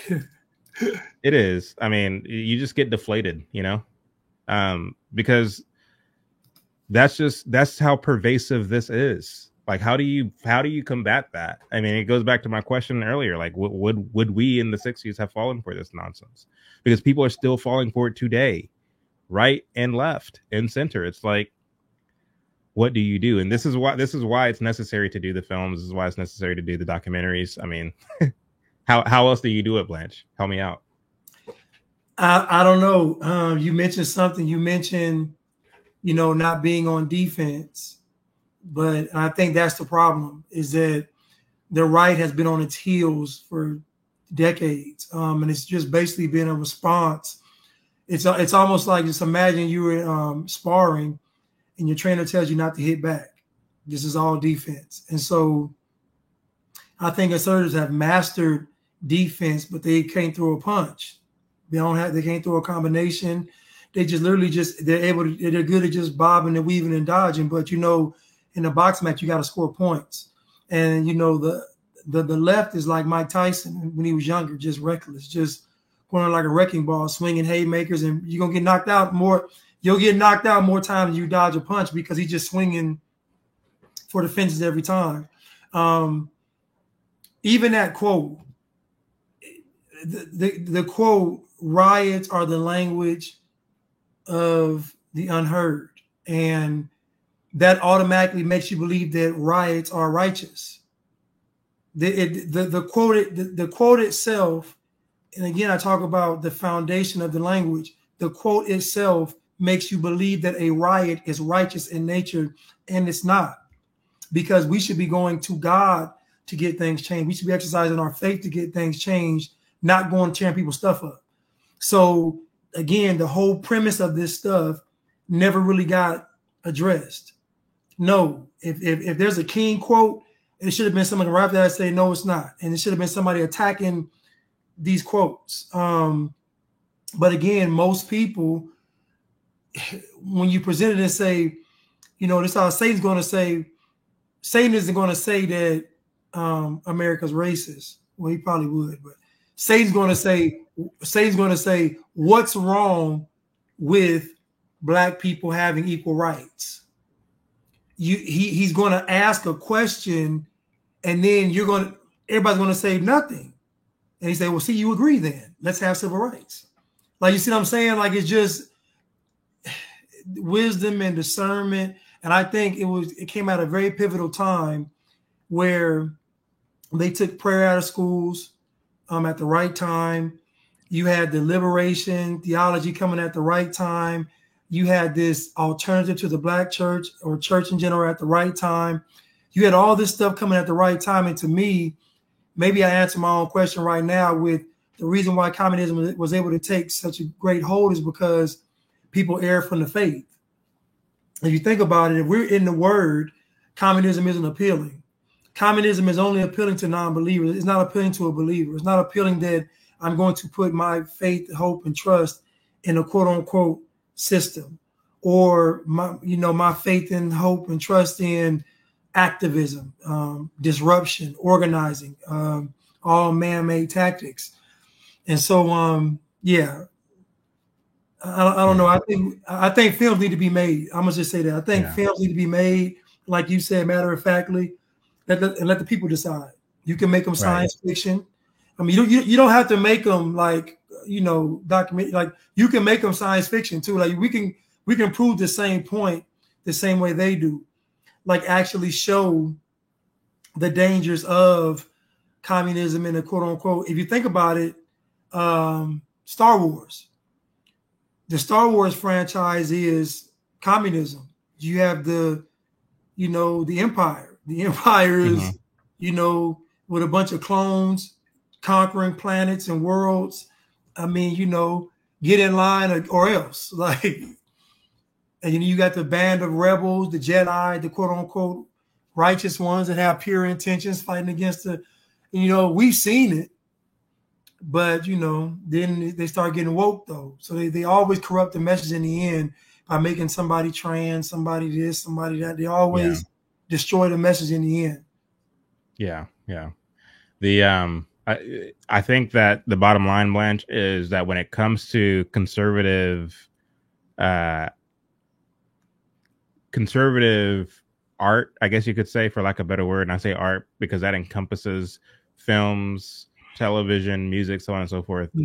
It's as if most conservatives and Christians assume the position of the defendant and never the plaintiff. You know what I'm saying? Right. Like they spend their time being the defendant and basically making their case for why they aren't what they are being accused of being, why I'm not a racist, why I'm not this, why I'm not that. Or trying to disprove or dissuade a point that was made by the left. Whereas, like, no, become the plaintiff, for once. And this is the reason why, like, I can appreciate, to an extent, the Matt Walsh films out of the Daily Wire, because he's just kind of marching to the beat of his own drum and making films that are funny and that kind of expose this leftist ideology for what it is. And Matt Walsh does some cringy things sometimes that I that I think is cringy. I mean, for example, I used to listen to Matt Walsh a lot back in the day, years ago. And one of the things I appreciated about Matt Walsh is that he had this kind of dismissive view toward Hollywood and the entertainment class, the celebrity class, which I think was very like punk rock. It was very, it was good to see that a conservative basically being dismissive of the elitism that is Hollywood and its critics and so on and so forth. So then he releases his film, his more recent film, Am I a Racist? And he does a show late last week. And he spends a good portion of the show complaining that Hollywood critics won't touch his film. They won't write a review about his film. And it's like, why won't y'all write a review about my film? And it's like, I thought you didn't care about these people's opinion. Right. It just kind of looks cringy for you to be begging Hollywood to critique your film. Oh, they don't want you to see it. That's why they're not touching it. Who cares? And I'm not trying to throw shade. I mean, as somebody who obviously has been a part of 2 films, it's like, I don't know, if you ever see me on online complaining that Hollywood's not critiquing our film, it's like that's the day that you should stop listening to me, because like I genuinely don't care. And I said this before, Blanche. It's like if nobody watches Uncle Tom 2, I'm okay with that, because I feel like I did what I was supposed to do in the making of that film.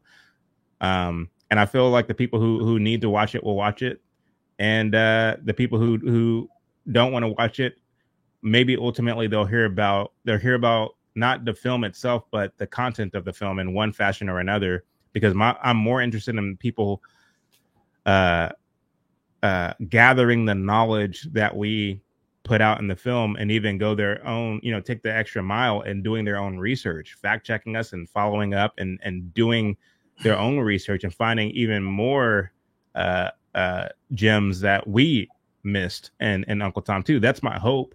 Not that you watch the film, think, oh, you know, Chad, I like him. Brandon, whoever else, Carol Swain, I like them. Let me go now follow them and glean every word from them. Like, no, it's not about me. I'm not trying to build an army around myself. I'm not trying to be the next civil rights activist. I'm not trying to be a leader in anyone's life. I'm literally just trying to give people information that they can then utilize in their own lives and in their own circles of influence, so that we don't fall prey, don't fall susceptible to the next demagogue that comes along, because that will happen.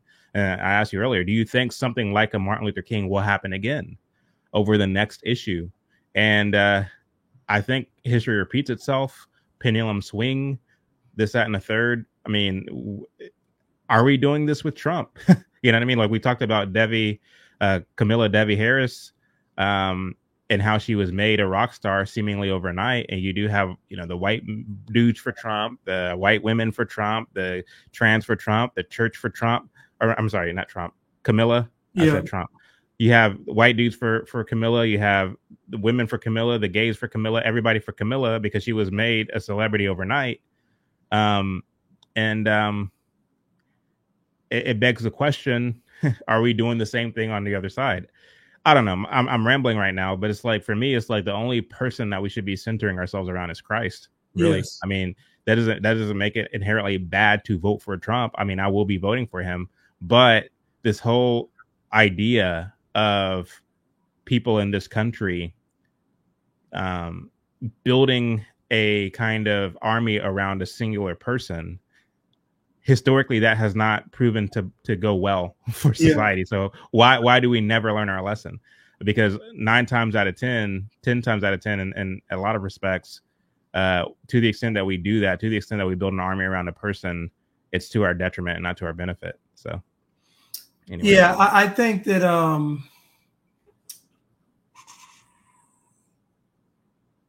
okay, I'll say the difference between what I've noticed.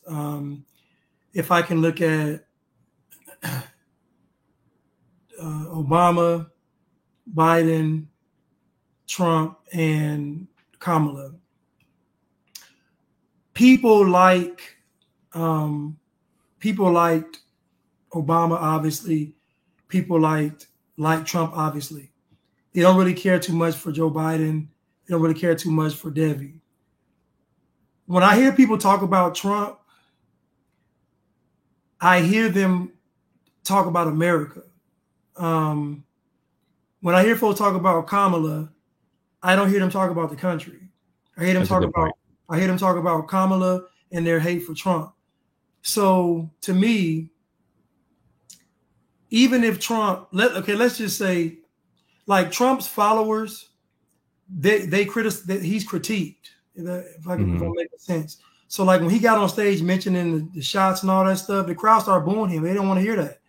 And he's been, so his followers are not just gonna just blindly follow him. If he starts doing because he gets criticized a lot, there are people that support him and doing stories about what they don't agree with him about. Like you're not gonna see on the left at all. Like you're not gonna see folks doing whole videos and shows about what they don't like about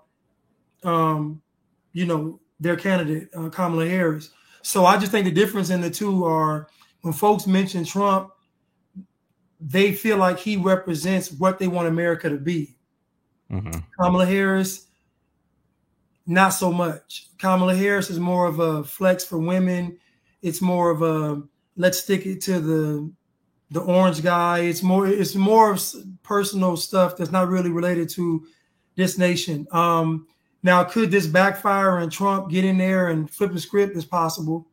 But I don't know. I think that I've been doing this for 4 years, and I've noticed a consistent pattern with Trump supporters. They're usually, they have things they care about as far as America. It ain't just, I like Trump and I'm just going to ride. No, they say, I like Trump. I'm voting for Trump, and here's my reason why. And they'll give you one young lady at my gym, some guys were, the guy kept saying, he's like, Blanche, he was like, he's so dangerous. He's just so dangerous, man. And the guy's like, yeah, man, he's so dangerous. So I was like, okay, how's he dangerous? I know you love him, man. I say, time out. I'm asking you a question. I said, you're telling me that he's dangerous. I said a cobra is dangerous. I said, so a cobra is dangerous because it bites, it can kill you. So why is Trump dangerous? Just tell me. Man, you know, it's just, I mean, it's just, you know, he just be saying stuff. I said, okay, what does he say? Man, you know, man, come on, man. So the girl I know, she walks by. He's like, hey, they was like, hey, man, guess who this guy is voting for? Now keep in mind, Chad, I've never said I was voting for nobody. I've never said this, but anyway, that don't matter. They said, man, guess who this guy is voting for? It was like, man, he voted for Trump. Now they thinking based on how she looks, because how she looks, Queen, you know, you think she gonna say, now I'm voting for. That girl said, well, I'm about to vote for him a third time. They was like, what? Like, they was just told. I was even shocked. I was like, oh man, I was shocked. But and I know her. We never talked about, we never talked about who we're gonna vote for though. But again, even with her, first thing she said was the borders.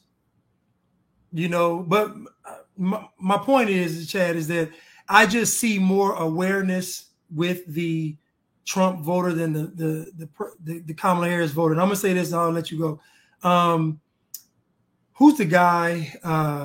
Super liberal, but kind of some sense sometimes. Bill Maher.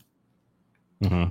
Bill Maher did a segment on his show where he showed during COVID the left versus the right, and he showed on his show that the left was way more misinformed about COVID and everything. Like, they was way more misinformed. Matter of fact, I want to say that 25% of them were informed about what was really going on with it. Whereas on the right, 75% were informed about what was really going on.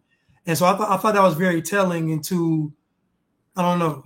I do give more credit to the right being more informed, in my opinion. I could be off. It could be fanfare for Trump, but I don't know. That's just my opinion. Yeah. No, I think you make a really good point about the difference. And I've seen it both ways when it comes to like support for Trump, because like, do you remember whenever you had the results come down for the 2022 election primaries, mm-hmm. and you didn't have the so-called red wave that was predicted. You didn't mm-hmm. have Republicans take control of the House and the Senate. And in response to this, Trump said, like, Trump blamed Christians. He blamed evangelicals and said something to the effect, and I don't want to butcher what he said or misrepresent what he said, but he said something of the nature. Basically, he insinuated that because pro-lifers were too extreme on the issue, this is what caused there to not be a red wave. And I criticized Trump because of this on Facebook. And there were a lot of Trump supporters who follow me, who stopped following me, who were saying, okay, so I guess you support Biden then, right? And so they just jumped to this conclusion that I support Biden because I disagree with Trump on this issue. Right. And so when I look at the irrationality of these people in response to my critique for Trump, to me, it confirms that this kind of cult of personality does exist on both quote unquote sides. Mm-hmm. I think you do have more common sense people, salt of the earth people who are Trump supporters than who are Camilla supporters. That's to be sure. However, what I'm saying is you will never see me be a fan of a politician or someone who claims to be a leader. You'll never see me following in their footsteps and buying their books and gleaning their every word, because the fact is that space in my life is already reserved for Christ and no one else. I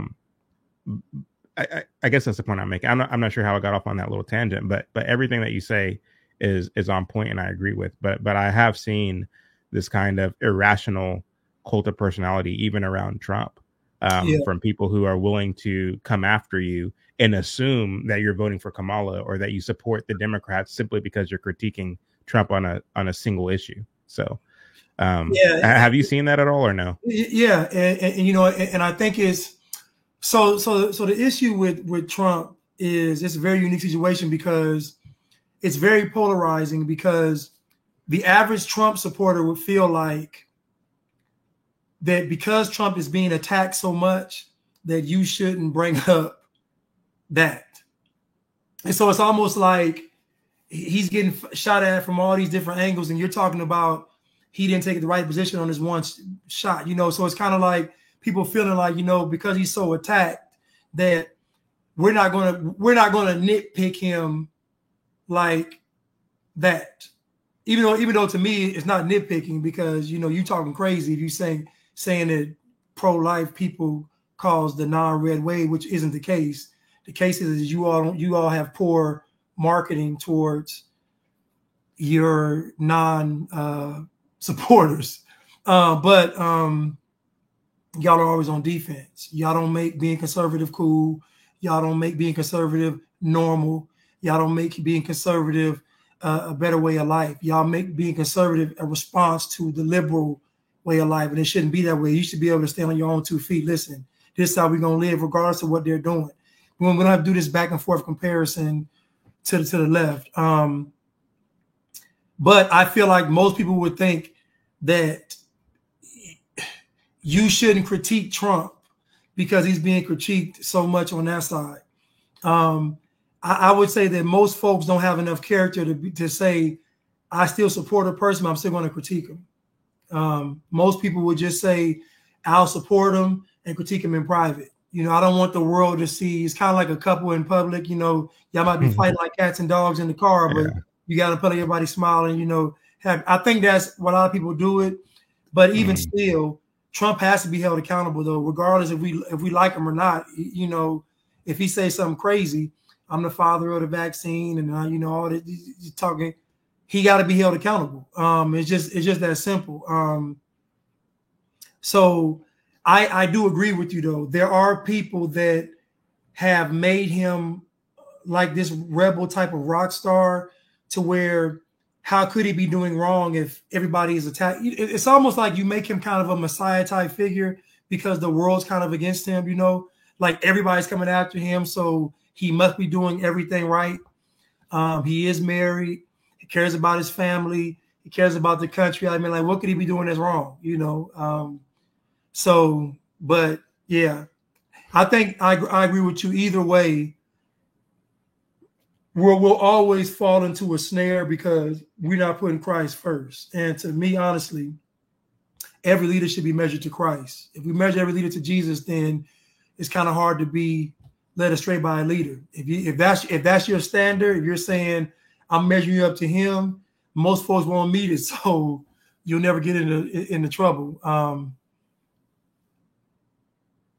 That's a good point. Somebody said, so after you critique him, do you still say that you will vote for him? The answer to that question for the most part is yes, but I will add that I shouldn't have to. I shouldn't have to say that I'm still going to vote for him, because the thing is like, think about it. Like, do you not feel any type of way about the fact that we live in an age where like criticism or correction is automatically deemed as hatred or disdain? Mm-hmm.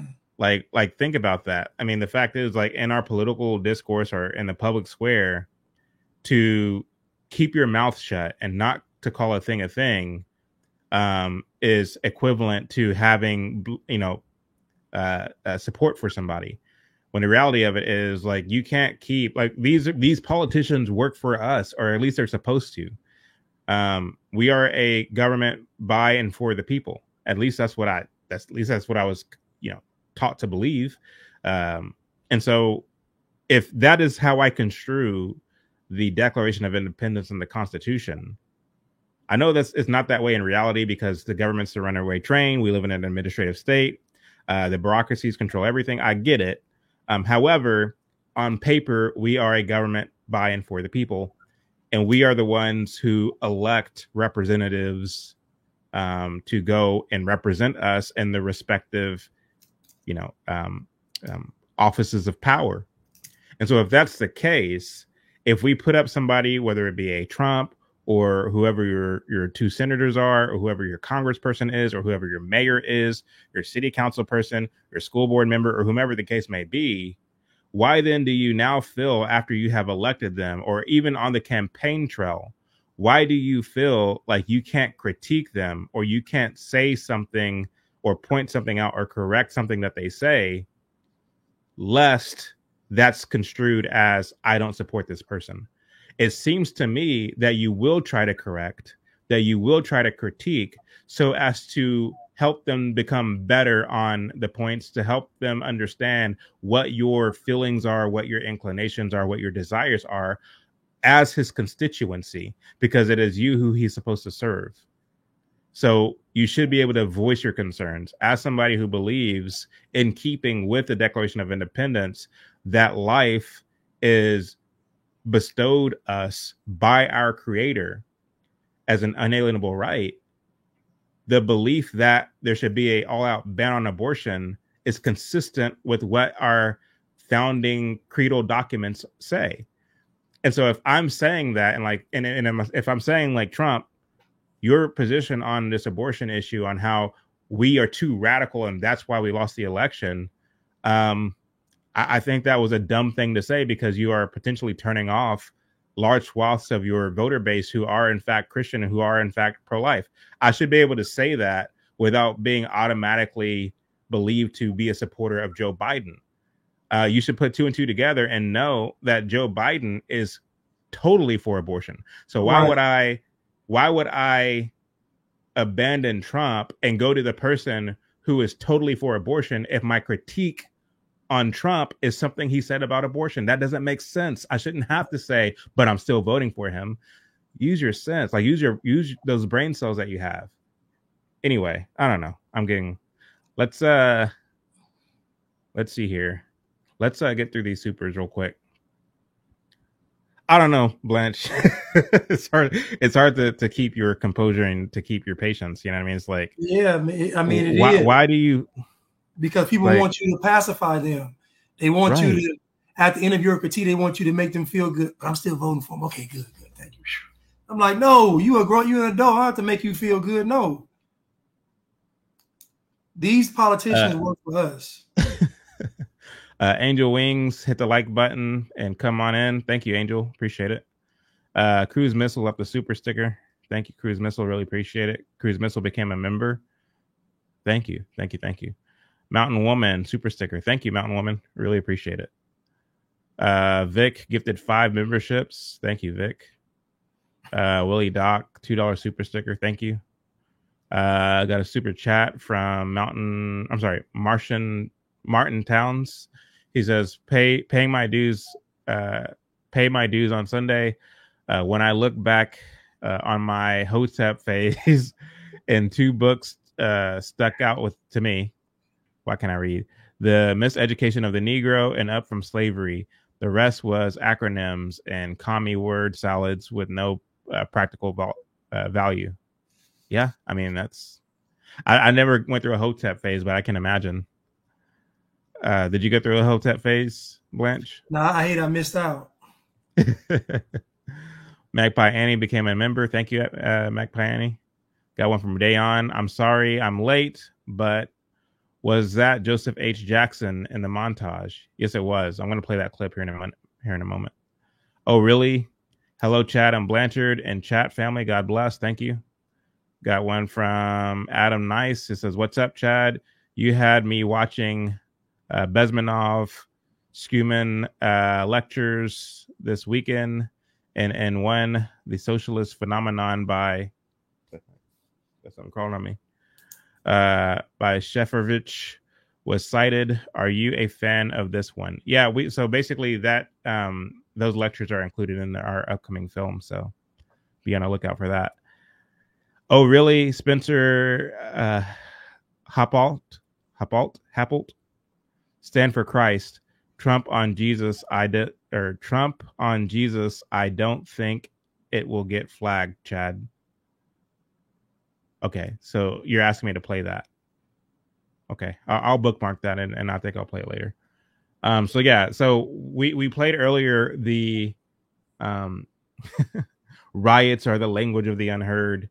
Basically, Martin Luther King in his own little sly way justifying rioting.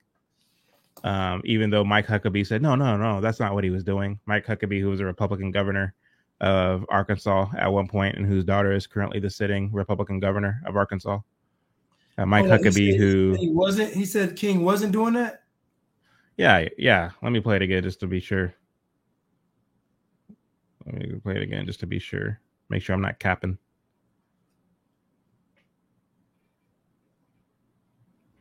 Riots are the language of the oppressed. I must remind you that there cannot be a successful struggle against fascism unless the broad are the language of the unheard. He's not justifying them like so many are justifying the violent riots of the past few days.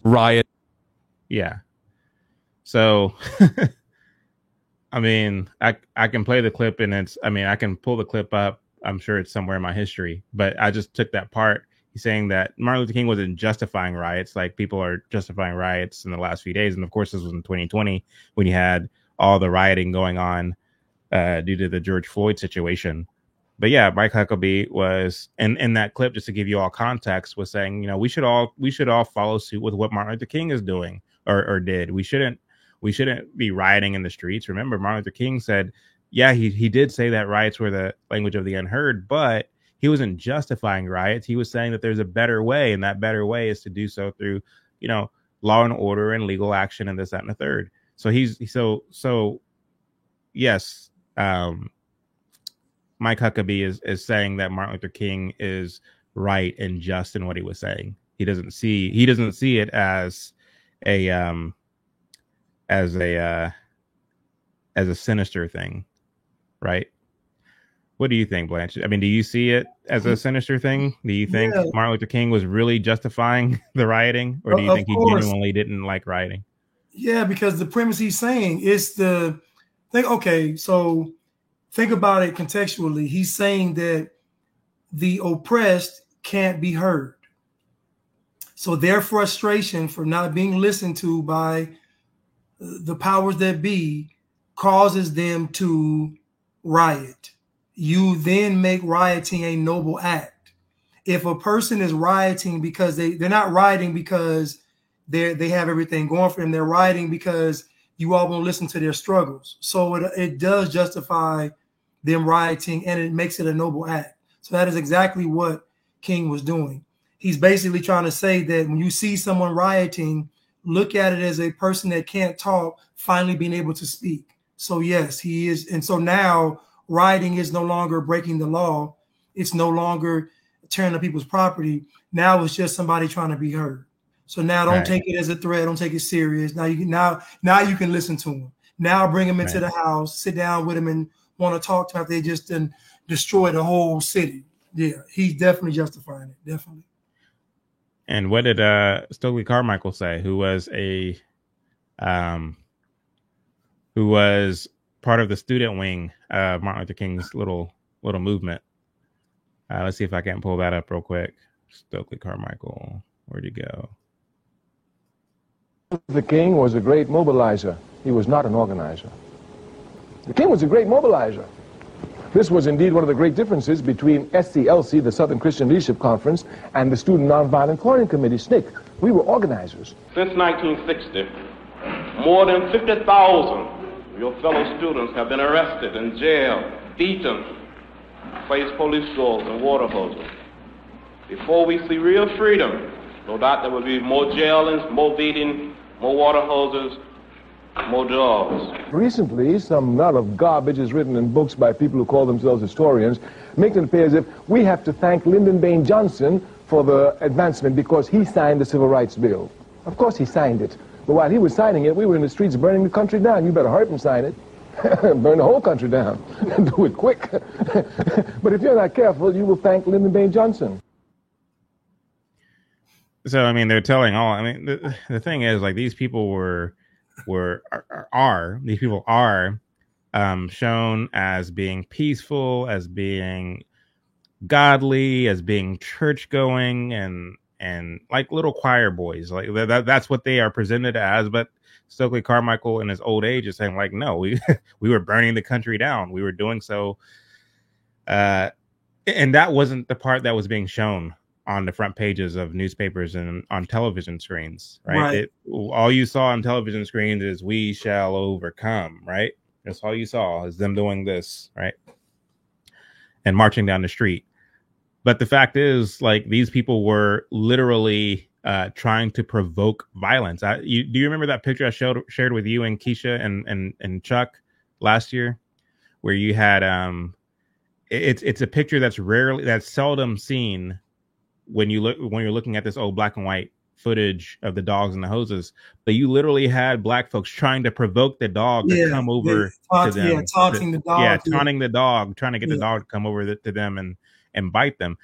And those pictures, those pictures weren't supposed to be released. It was supposed to be like the horror and the gloom. And it's like, you see these Negroes with smiling faces trying to provoke the dog to come over to them like little monkeys. And it's like, but again, like they knew full well what they were doing. To Martin Luther King's point, they tried to dramatize the issue of segregation and racism because they understood that most people, they weren't in the streets shaking their fists, protesting and picketing, because they understood that, okay, blacks and whites, they generally get along for the most part. Yeah, you have some of these laws that are on the books, but many of these laws were either ignored and not really enforced, or they were already dying down.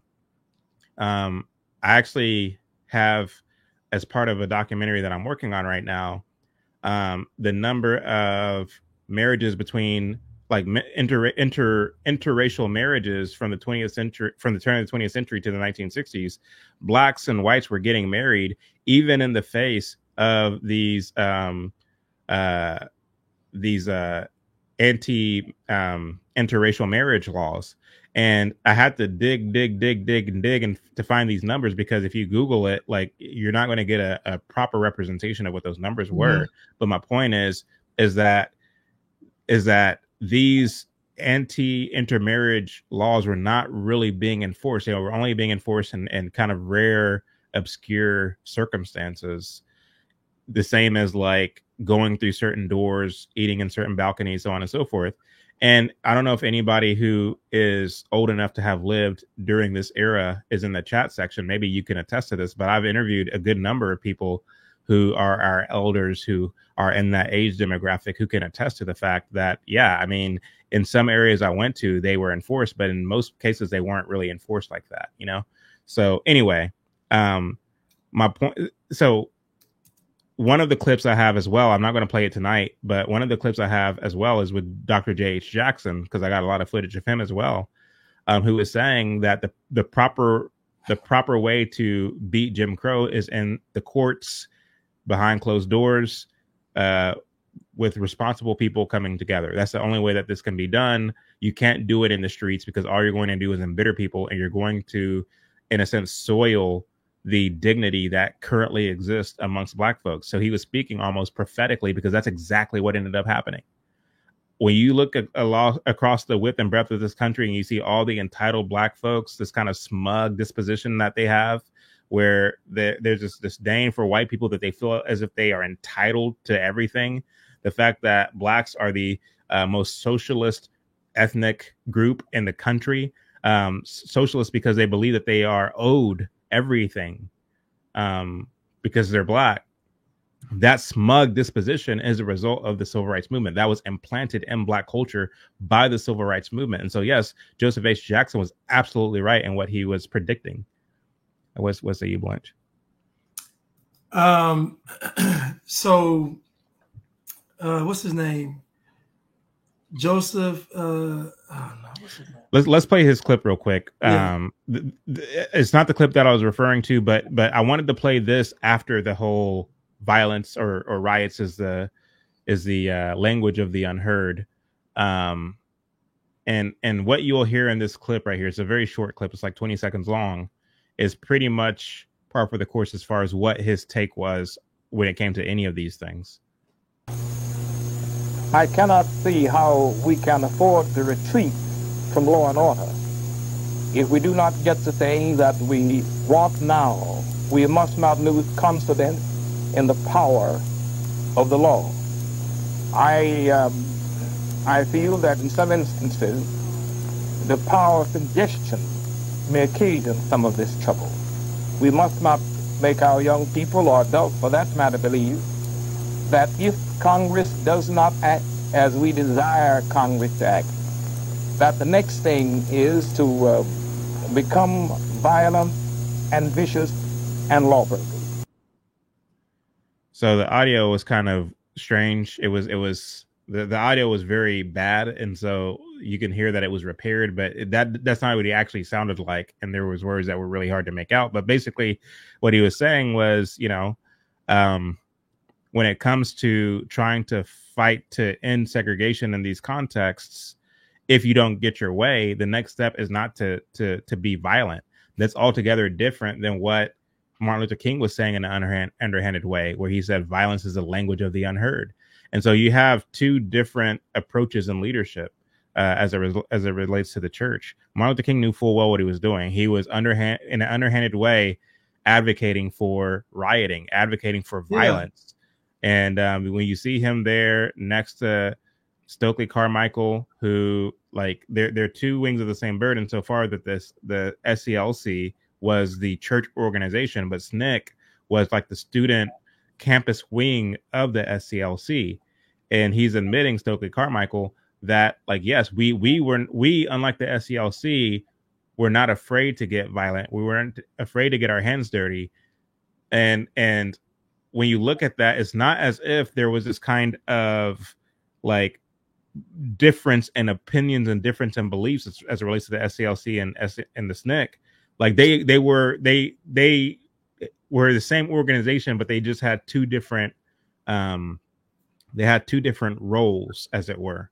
But yeah, Martin Luther King, he didn't wag his finger at SNCC and say, hey, y'all stop being violent, y'all stop doing this. Like, no, he knew full well what they were up to and would encourage them. So, like, what are we even talking about? But yeah, when you look at Joseph H. Jackson, he was someone who was advocating for, like, obeying the law, like obey. So anyway, go ahead, Blanche. Because again, Joseph H. Jackson has wisdom, so he knows that if you can get results, it's only a matter of time before that backfires. Just imagine you're able to get Congress to pass something because you're tearing stuff up. So who's to say that a group won't tear something up and really threaten the country, and they want to get something passed that's insane? So he knows that you can't encourage folks to basically go against the law, because common sense will tell you breaking the law is not too far off from sinning. You going out there stealing and tearing people's property is an actual sin, because you're stealing. You going out there being provoked by rage to enact and be violent is a sin. And so at the end of the day, he knows that. At the same time, MLK, even though he claimed to be nonviolent, he's not really nonviolent though. It's almost like the narrative around saying that LeBron is pass first. LeBron isn't pass first. He's passed when he wants to pass. It's not the same as being pass first. Jason Kidd is pass first. LeBron James is passing when he wants you to have the ball. MLK is not nonviolent. He is nonviolent to incite violence. So I'm going to be nonviolent around you. In other words, I'm gonna come in your house, kick my dirty shoes off, put my feet on the coffee table. I'm gonna make you. I'm nonviolent, but I'm going to act in a way to make you be violent. So MLK wasn't nonviolent, and you just said not only was he not nonviolent, but he was also promoting violence on the other side. So it really is two wings of the same bird. One wing out there for the optics, for the media. Oh, look, they're just marching across the bridge, holding hands, singing songs. Then the other side of the wing is just terrorizing stuff. Right. But both of them working for the same people. Right. And it's funny because I have my principal of my junior high school told me that MLK wasn't nonviolent, and he actually marched with King, him and his wife. There were some liberal hippies back then, but he even said he wasn't nonviolent.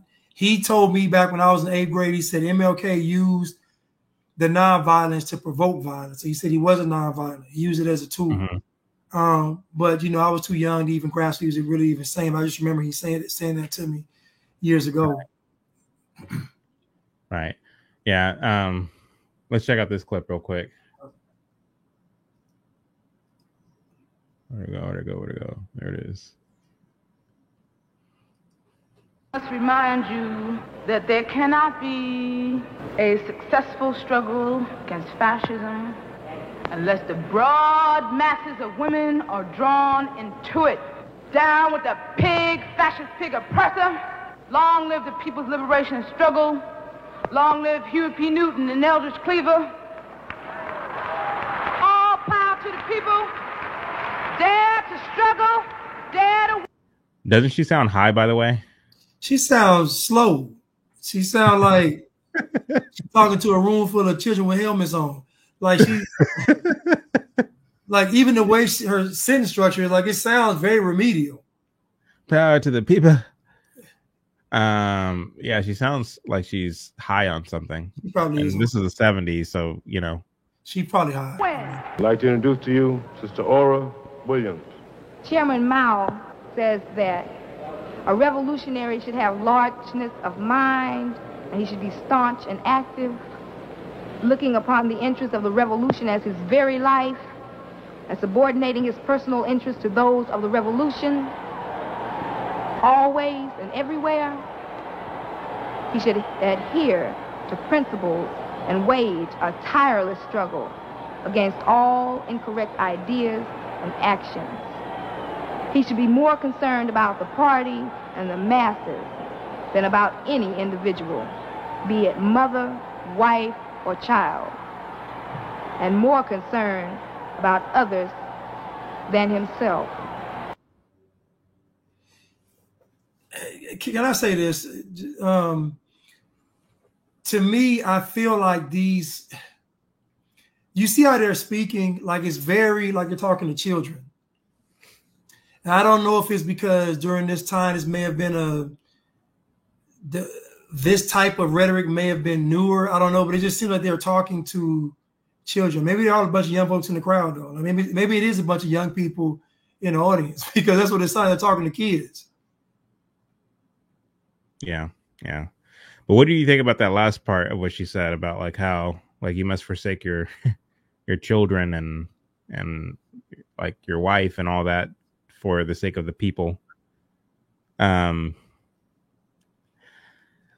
It's very religious because, Jesus said the same thing. Mm-hmm. He said, if you want to follow me, you must forsake everything and follow me. The difference is that if you're fighting Jesus, if you're following Jesus, then you're following a good thing. Like you're doing a good thing. And in fact, it is your following of Jesus that makes you a better father, to those children that you're forsaking, that makes you a better husband to that wife you're forsaking. Like if you hate everyone, like if you love Jesus at the expense of everyone else, ironically, you're loving everyone else better than you would love them with your own love, if that makes sense. So, but when Mao is saying that you must basically forsake everything and you must forsake your own interest for the group, for the sake of the collective, the question then becomes, who gets to say what is good for the collective? And it's him. It's him and his goons. And so it's like, in the same way that Mao is dead, so too is Stalin. Stalin is dead. Hitler is dead. Lenin is dead. Trotsky is dead. Darwin is dead. All these people are dead, but Jesus is still alive. So why would I follow you? Right. Why would I forsake everything for you when you're just going to die like the rest of us? Jesus is alive and he's sitting at the right hand of God. So I'd rather follow him. I'd rather forsake everything for him. Anyway, what say you? I mean, I thought about the same thing when she said that last statement. I thought about how the communists have pretty much taken the gospel and perverted it. And I go back to the, Nimrod and the Tower of Babel, where, you want a singular people doing something that's really ungodly. When you get a group of people to do the same thing, it's usually never good. And I just think when she said it, all I could hear in my mind was, okay, you have to put the party before everything. So if your wife may be a defector, or your children even, you might have to get rid of them, you know, not just forsake them. You might have to get rid of them, you know, because that's just how low they want you to be. So, you know, you know, listening to Chuck and when you start looking at this stuff, you start seeing how really anti-Christ this stuff really is. You can kind of foreshadow and see how the Antichrist is going to emerge. And that you see this, everybody coming together under a common cause of something being done wrong to these people. So, you know, eventually we keep moving up, and next is going to be, okay, well, the planet is oppressing us. The carbon, you know, you just keep moving the cheese on where the oppression lies to keep including more and more people. And so eventually they're going to get to something that everybody's suffering from, which I believe will be climate change. And then that's when you'll be able to see somebody come in and say, I can come and save the day. We can do it this way. We should believe in rations. Some of you all shouldn't be here. If you're older, you should opt out and leave early to keep the carbon. Like, just it's a whole thing that'll come from that. But like you said, this will come from folks not knowing Christ. And so as much as we're having a push against communism, the push against communism has to be followed by the gospel. So it's not just that we rebel communism, we also rebel communism. And because once you strip away communism, folks still want a solution. They're only following communism because they're looking for a path to follow. So once we dismantle communism, the second phase is, this is the path that we should be on. This is the path we're following Christ. So yeah, when she says it's kind of scary, because you kind of see these people that will not stop at, you know, at any cost to make sure this thing is achieved. And it's scary because we have to live with these people. And that's why I believe in succession. Like, just separate. Y'all have that side, we have this side, and let's just be done. I know it's wishful thinking, but you know, have you heard of Moscow, Idaho? No. You should look that up. Okay. Moscow, Idaho. So basically that's they did basically what you're talking about. They just seceded. And a lot of people who believe strongly in Christian values and family and are not woke by any stretch of the imagination are packing up and moving to Moscow. So you should check it out. You know, I saw there was a county in Oregon that moved to Idaho.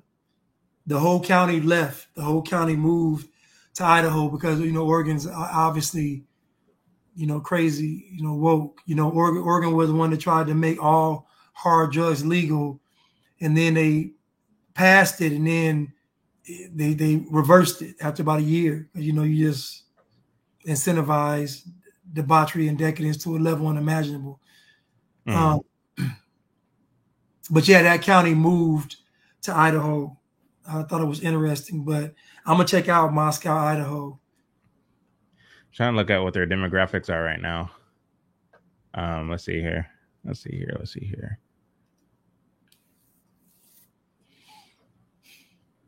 So Moscow, Idaho. That's a real. Hold on, that's a real place. Yeah. I thought it was a slang name. Like they were trying to make fun of it, like it was like. No, it's a real place. Miners and farmers began arriving in the northern Idaho area after the Civil War. The first permanent settlers came to the Moscow area 153 years ago in 1871. The abundance of camas bulbs, a favorite fodder of pigs brought by the farmers. Let's see where Moscow is today. Let's go to present day Moscow.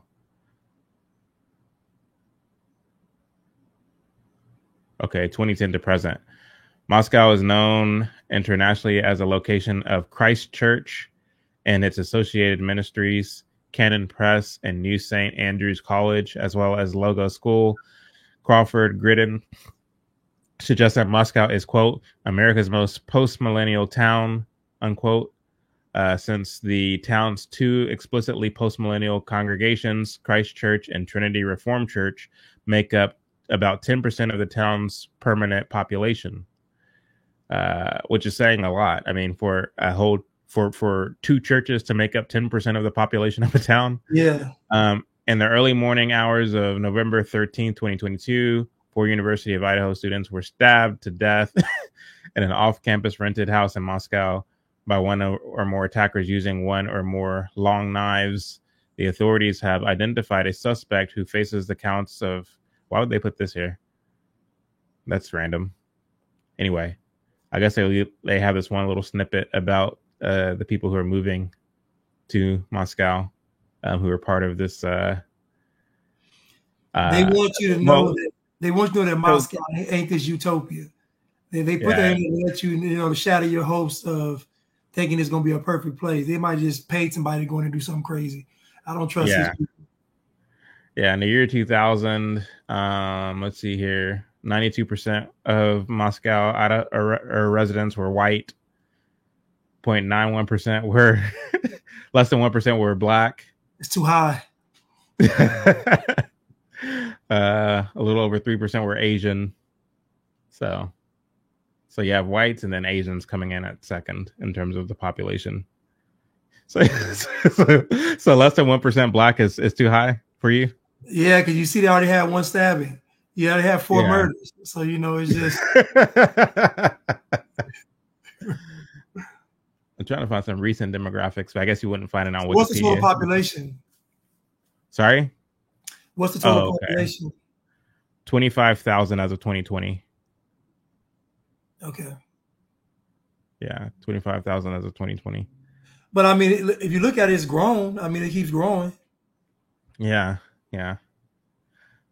But yeah, they say 10% of the people who live in Moscow, and mind you, Moscow is a college town, so I don't know if they count the college students amongst the residents there, or the population there. But what's the university is there? What was it? What is the university there? St. Andrews College, New St. Andrews College. University of Idaho. Let's see, aerial view of Moscow. Moscow Farmers Market, downtown Moscow, University of Idaho campus. So, yeah, University of Idaho is there. And New St. Andrews College. Yeah. Yeah. So I don't know. I was actually thinking about moving there a few years ago, but I decided against it. So Texas is where I was born, and Texas is where I will die. So you're not gonna leave. I mean, if I do, it will probably be Ghana. I might move to Ghana. Oh, you like Ghana or Liberia? Ghana or Liberia? Oh, okay. Good luck. So I can finally have some freedom. Okay, good luck. Good luck. Yeah, I'll see you in a year. You know people who moved to Africa and stayed there? I know people that have moved and came back. They went there because they're selling you on nostalgia. They're not selling you on anything that's tangible. They're selling you on, these are your people, this is your home. Like it's not a real sale. It's a cultural difference. I don't care about how y'all look. It is a cultural difference. That looking alike don't mean nothing outside of America. That your skin tone don't mean nothing. How you look, right?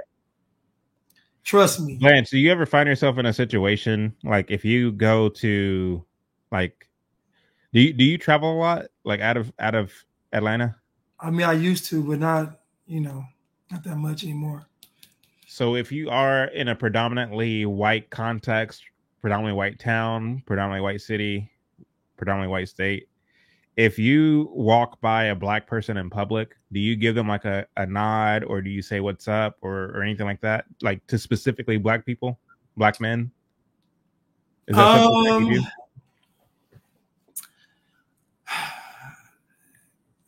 I don't think so.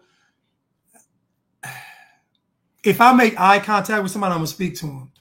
Like, I don't think I'm going out of my way to do it, but if we make eye contact, I'll nod my head, but I don't think I'm looking to do it. Most of the time I'm trying to avoid eye contact. But okay, let me say this. I may feel, okay, because I know the mindset of the average biggity in an all-white town, because I know their mindset, I know they feel like they're on a plantation, I may nod and try to give them some hope. You know, I may nod and say, you know, all is well, brother. You know, God loves you. You know, I may, because I know together. Yeah, if they're in an all-white town, their mind is fried. You know, they're just so. Yeah, I'd probably do it out of charity. Yeah, I'd probably. Yeah. You know, out of charity, I'd do it. But for the most part, I don't know. When I make eye contact, I usually speak to people. They nod back. But I find that most races nod. Like most races, they'll nod. Like they do. Yeah. Because if I make eye contact with somebody, it doesn't matter what race they are. I like smile or you nod know, or something like that. But if I'm in a situation where a black person like strategically looks at me and do like that or something like that, I literally just keep a stone face, or I just like start reaching for my wallet.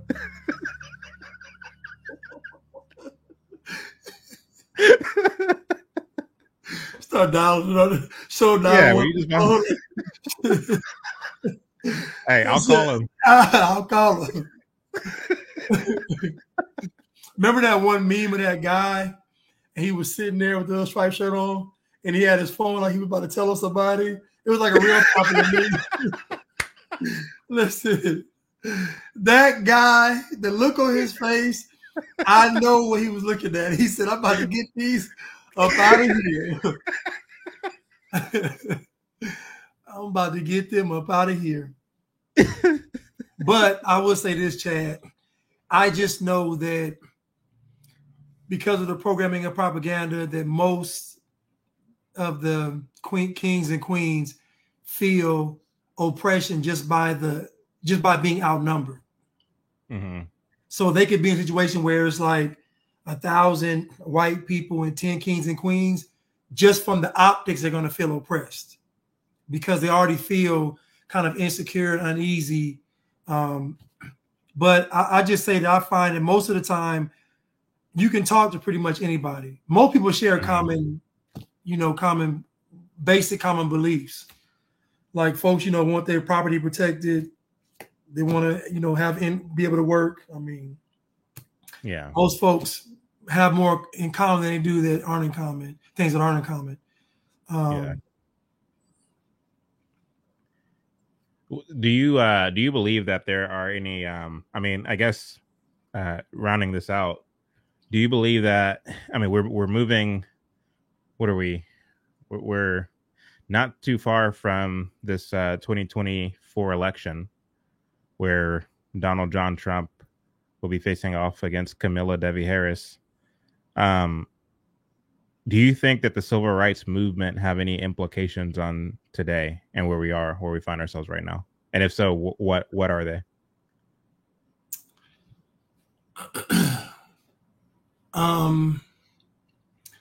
I think that the civil rights movement never went away. I think it just looks different, but I don't think it ever actually went away. I just think that it adapted very well. You think it's like the gift that keeps on giving?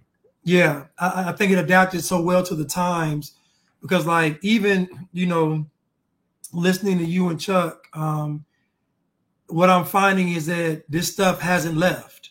So people assume that because King died, that the civil rights movement died, and it didn't. I would say that it actually increased. I would actually say that it got bigger. It got more woven into society. So now you think about it, the civil rights movement is in everything. Now it's in movies. Now it's in commercials. Now it's in schools. Now it's in universities. Like now it's actually not a civil rights movement, it's a civil rights way of life. And so most Americans are blindly just participating. Think about it. They're talking about Voting Rights Act. It's 2024.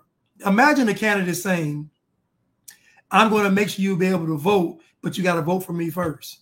People saying, okay, like just imagine the insanity behind it. But it's because, Chad, that it never actually went away. It's alive and it's well, and it's it's more complex. It's more alluring. Whereas before it was a young people's movement, now it's all ages, because the older generation is from the actual original civil rights movement. The middle ages are the seeds or children of those people, and the new generation are in it totally. So the civil rights movement is alive and as well. And I would say, in my opinion, it's a lot more dangerous because now we've accepted it. Even when we think we're fighting against it, we still accept it. Even when we think we're rebelling against it, people can say all they want to say about woke culture and all this stuff, but most people have accepted certain aspects of woke culture. You haven't totally dismissed it. Your children have adopted it. Some of your so again, I would say that the movement is alive and well and a lot more dangerous and a lot more powerful, because now they have an actual figure to attach as the boogeyman. Whereas before it could have been the police, it could have been the government, it could have been the whatever, the church, it could have been the school system. Now it's a person. Right.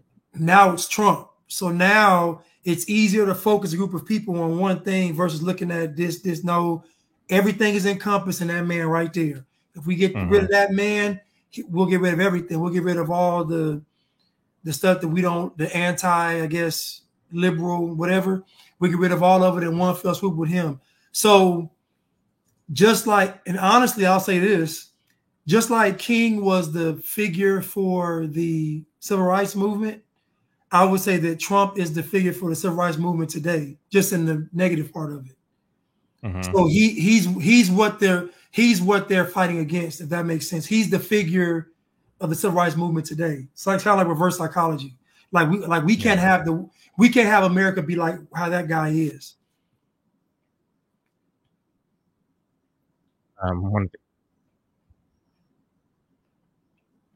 Got one from Addie Hicks, new member. Thank you. Really appreciate it, Addie. Got one from Stephen Carter. Says, there's a tactic in Rules for Radicals by Saul Alinsky that called for Black people to attend a symphony after eating beans in order to pass gas and make the patrons uncomfortable. So much for the dignity of Black folks. Yeah, that's exactly. I mean, and we've talked about that on this show as well, where it's actually a fact that Saul Alinsky did this several times, not only at the symphony, but also at different organizations and church and city council meetings. The idea being to draw the disgust of the people, of the patrons at the symphony, at the church, at the organization or whatever, to where somebody will say like, oh, y'all stink or something like that. And then the newspapers will put up a headline, racist white person says that Black folks stink or whatever, when in reality, they're in there cutting up because they purposely ate beans before they went in. So, I mean, these people are very strategic. They're very strategic. So this is the devil at work. And so if you think about it, would you agree that this whole Kamala thing was planned out back in 2020? Yeah, of course it was. Yeah. Of course it was. I mean, the thing is, like, we all, like, did you Blanche think that, because I can tell you that my answer was no, but did you think that Joe Biden would serve a full 4 years? No. During his first term? No. I thought he would check out for a few months. Right. I thought that either he would be cooed out or he would, maybe. I thought it would be health reasons. I thought it would be something with the health where he couldn't perform his I duty. thought it would be health reasons too. But at the same time, I mean, there was some weird things that he was saying, like, you know, when I forget exactly what he said, but he called Camilla like president or something like that. Yeah, like during the early days or whatever. Or he said if they remove me and then put her up, I forget exactly the details of what it was said, but it was something weird that he was said. Yeah. So you know, he had a couple of Freudian slips there early on that kind of gave insight into what the plan was. It was just a question as when will the plan be implemented, you know? So I do think it was part of the plan all along. And you know what, Chad, we should have knew, because she really wasn't that. People are asking like, where is Kamala? And I think they kind of kept her out of the limelight, so to speak, so that she would be able to kind of run as just like this new person, because the problem was nobody wanted her before. So she kind of had to go through this metamorphosis in a cocoon and it kind of reemerge as this new Kamala that has 15 different accents. She owns a gun now, you know, just this is a new Kamala we have here. It's not the same. I mean, hold on. It's the same Kamala, but with like a new kind of persona, like a revamped persona. Before, all she really had was Chucks and Pearls, which was whack. She didn't really have anything to really stand on. Now she has some more meat on the bones as far as her, you know, her image, I guess. Yeah. We got one from David Lyons. He says, why can I see that? Says, Chad, what did you think about Ayn Rand's polar opposite principle of the virtue of selfishness? I think what she's doing with her virtue of selfishness is similar to what communists are doing with their virtue of the collective. And the fact of the matter is, to idolize either one is sin. To idolize selfishness is sin, in the same way as idolizing the collective is sin. Because we see the Bible speaking against both, right? God created us to be people who need community. This is why, you know, he said of Adam that it's not good for a man to be alone, and he gave him a wife. Bible also says, be fruitful and multiply. The Bible also talks about the proper means of correcting someone in church is, you know, where you have 2 or 3 witnesses to bring the charge. Bible also talks about where 2 or 3 are gathered in my name, there I am also. So having people, his remnant, come together. I mean, Paul is constantly advocating for unity in the church. In the New Testament, he is writing letters to the various churches, and he's saying you need to be unified. You need to have unity in the church. So the voluntary union of the people of God is a good thing. What the communists do is they come along and says, no, we want mandatory collectivism by law, to the extent to where if a person falls out of that, like they're enemy to the people. And they need to be put to death. They need to be assassinated. We saw this happening over the course of the 20th century, to the extent that a person said something that went against the collective, or is perceived to have gone against the collective. They were considered to be enemies of the people, enemies of progress, and they were put to death as a result of this. That's not the kind of collectivism that the Bible is advocating for. The Bible is advocating for unity for the people of God, nor is it advocating for this kind of hyper individualism that Ayn Rand seemed to me to have been advocating for, which I think again is equally sinful, because, you know, for the reasons I mentioned, man is not meant to be alone. And so I think the Bible gives us clear instruction on how we must navigate this question of individualism versus collectivism, if that makes sense. Hopefully that answers your question. You want to take a stab at it, Blanche? Well, I don't know who Ayn Rand is. So I don't. She was born in the Soviet Union. She was an intellectual. She was almost like a child prodigy, and her parents were afraid that she would be sent to the gulags or exploited by the KGB in some way. So they made plans for her to escape the Soviet Union.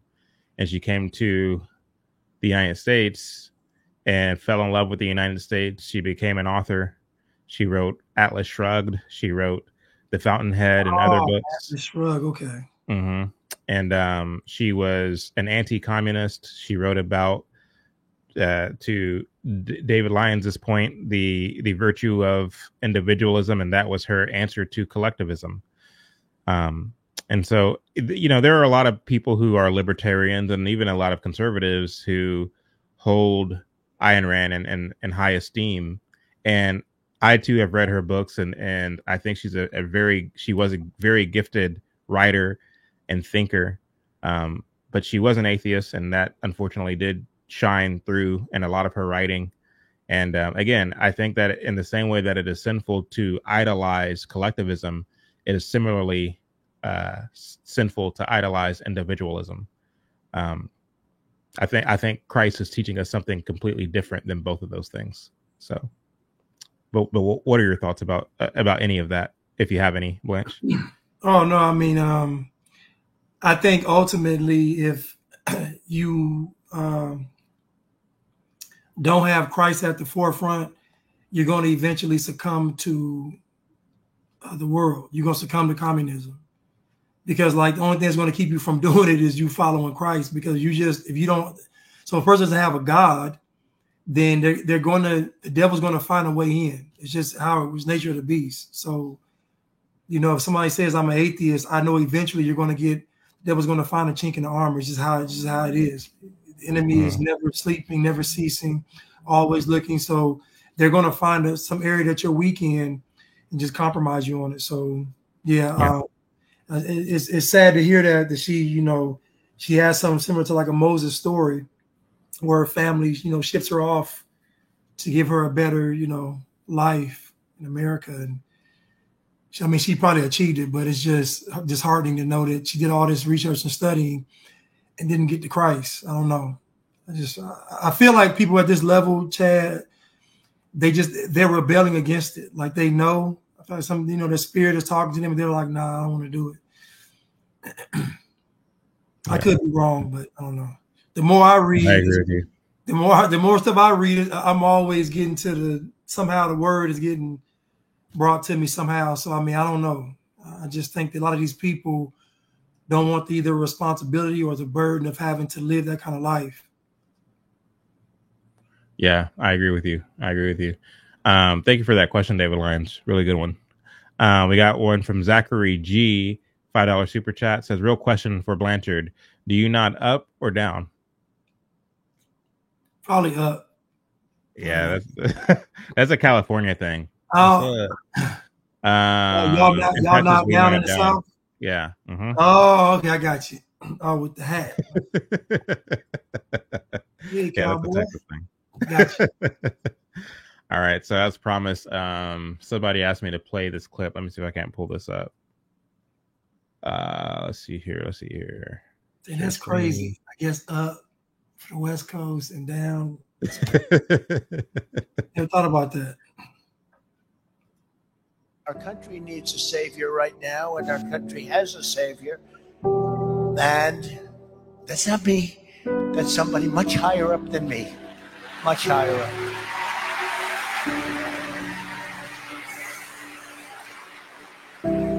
We just do what we have to do. But the life and death and resurrection of Jesus Christ forever changed the world. It's impossible to think of the life of our own country without the influence of his example and of his teachings.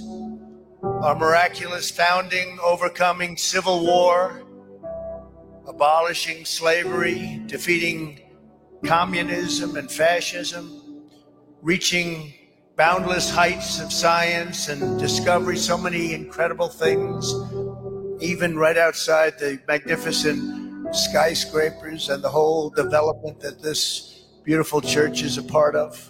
So different, so beautiful, however, so beautiful. And the United States ultimately becoming a truly great nation, and we're going to keep it that way. We're going to keep it that way. We're not going to let it go. Not going to let it go. But none of this could have ever happened without Jesus Christ and his followers and his church. None of it. And we have to remember that Jesus Christ is the ultimate source of our strength and of our hope, and here and everywhere and for all time, Jesus Christ. And we want to just thank everybody who believes, because we're believing in our country, we're believing in the world, we're believing in life. This Christmas, let us pray for the hundreds of thousands of men and women serving in our nation's military. I'm so proud of what we were able to do for our military.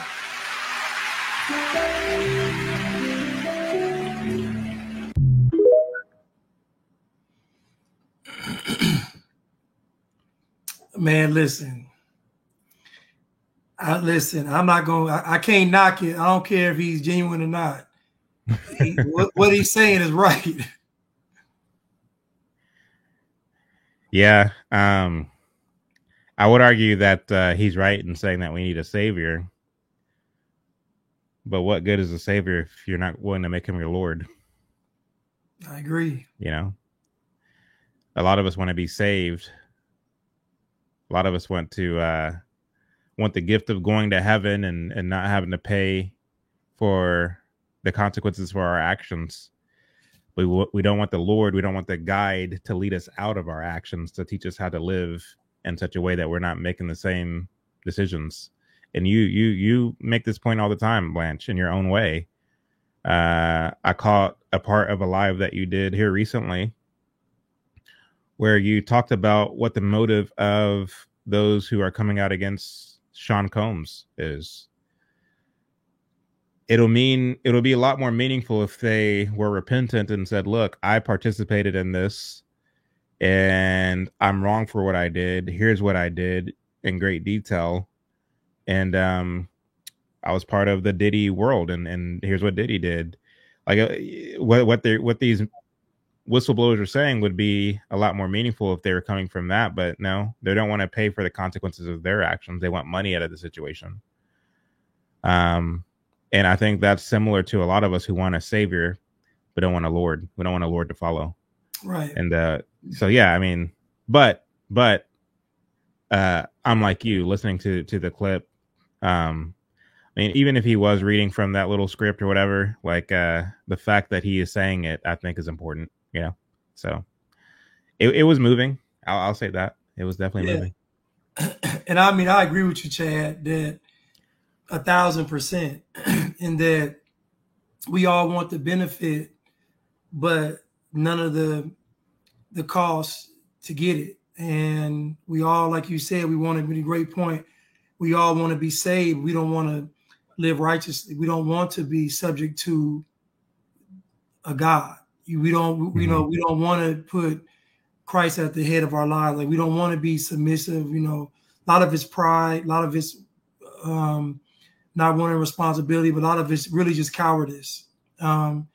Because to me, Chad, most people know this is the way. I don't care what they say on TV. I don't care what.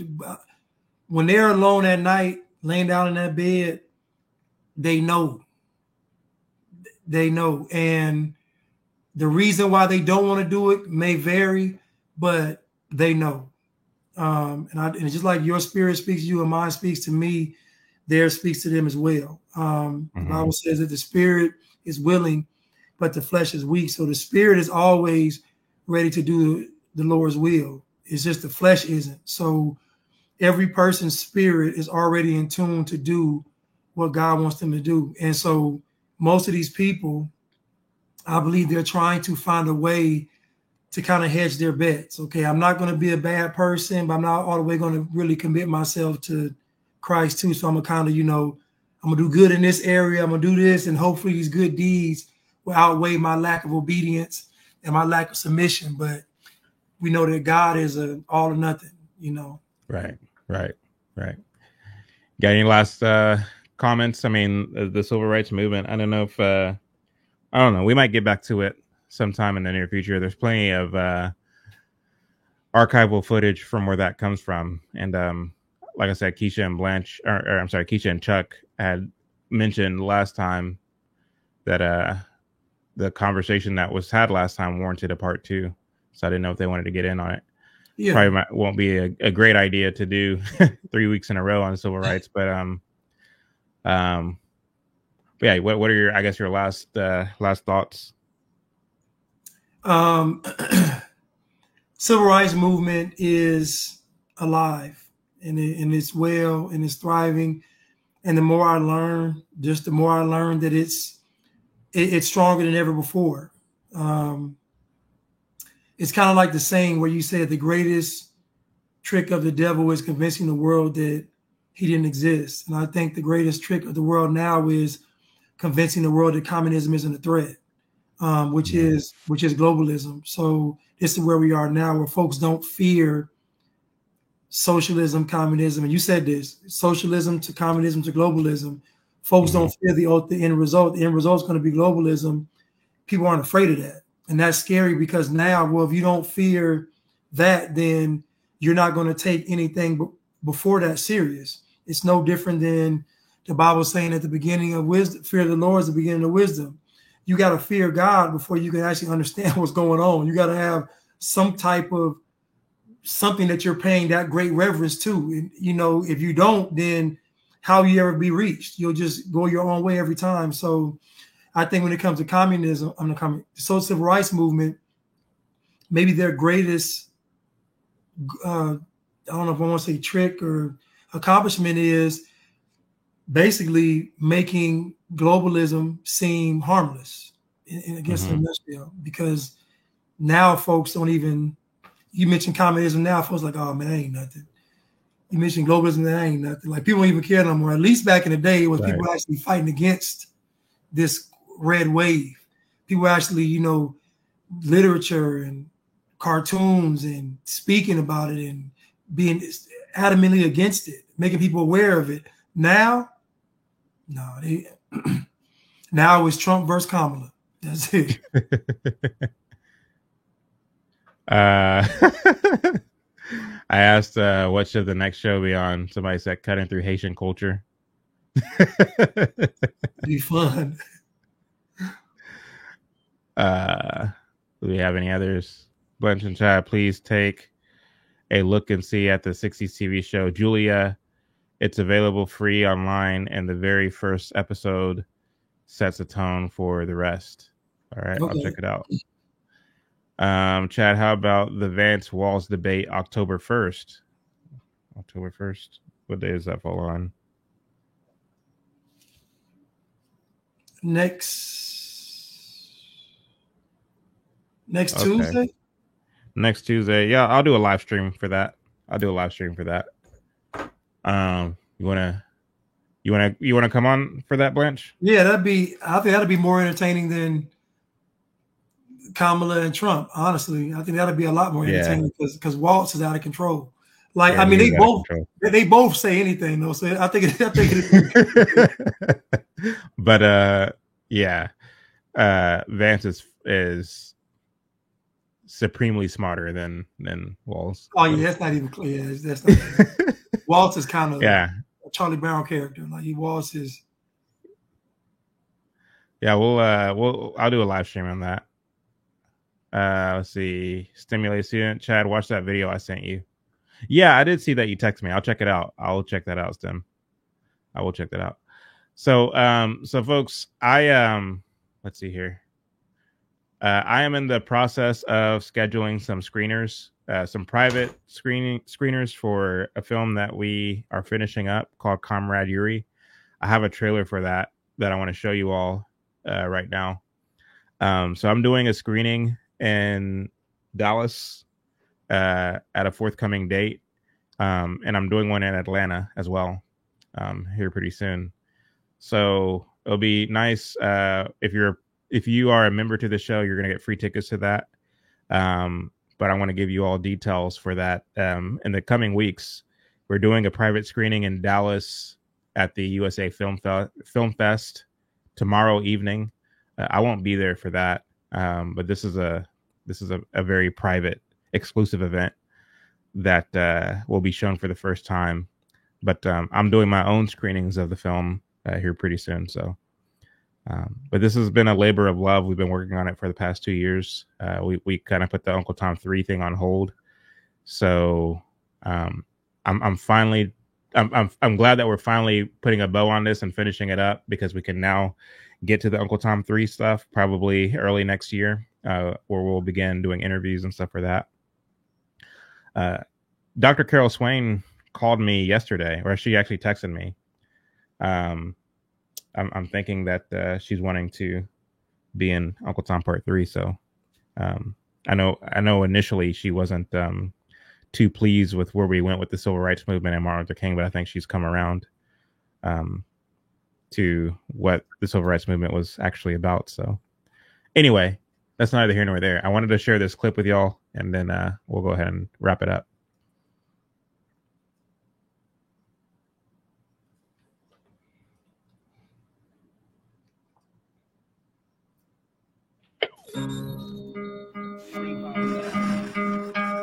Most of the American politicians, media, and educational system trains another generation of people who think they are living at a peacetime. False.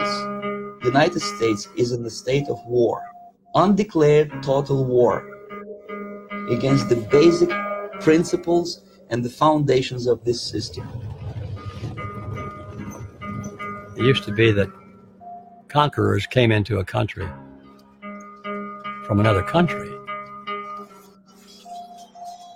They had armies, they wore uniforms, they came in with swords and then bayonets and rifles and then bombs, all kinds of weapons. But that's not the real war. That passed long ago.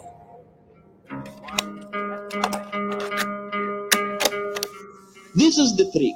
How to do it. We don't have to infiltrate agents into your governmental office. We can infiltrate ideas into your minds through your media, through entertainment industry, through your educational system. Drop by drop, put poison into your mind. Yuri Bezmenov. Our conversation is with Mr. Yuri Alexandrovich Bezmenov. Are you familiar with Yuri Bezmenov? Judy Bezmenov. Yeah, Yuri Bezmenov. Yuri Bezmenov. You ever watch Yuri Bezmenov videos? Mr. Bezmenov was born in 1939 in a suburb of Moscow. Now, when we talk about Yuri Bezmenov, you're talking about a good old Rush boy. Russia. There is no such country, my dear friend. He had an outstanding career with Novosti. There is no Russian government. Front for the KGB. What's the KGB? Belongs to a bunch of self-imposed criminals. One of his interesting assignments was to brainwash foreign diplomats. Useful idiots. Every day, every hour, they lie to you about my system. Why do you think your journalists for many years tried to convince you that what you are dealing with is Russia? Why? Simple. It's the trick. It's the result of propaganda, which is as old as mankind itself. Russians are no threat to you. This is a trick. It's a bomb. Duck and cover. To scare you with Russians. Meanwhile, you don't notice that the main danger comes closer and closer to your doorstep. And that danger is not coming from Russians. It comes from the system of one big government. Socialism, fascism, Nazism, totalitarianism. This is the result of my work. I've been working with the dim-wits of your mass media. I think you're trying to tell us something. Oh, yes. Country. I'm trying to tell you that it has to be stopped unless you want to end up in Gulag system and enjoy all the advantages of socialist equality.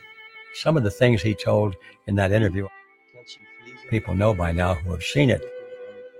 It's just mind-boggling. He was predicting the future if we didn't do anything to stop the trend. Americans will belong unless they wake up. The future is now. And it's so clearly now that it's painful to listen to his words from so many years ago. You have several years to live on unless the United States wake up. The time bomb is ticking. With every second, the disaster is coming closer and closer. Unlike myself, you will have nowhere to defect to.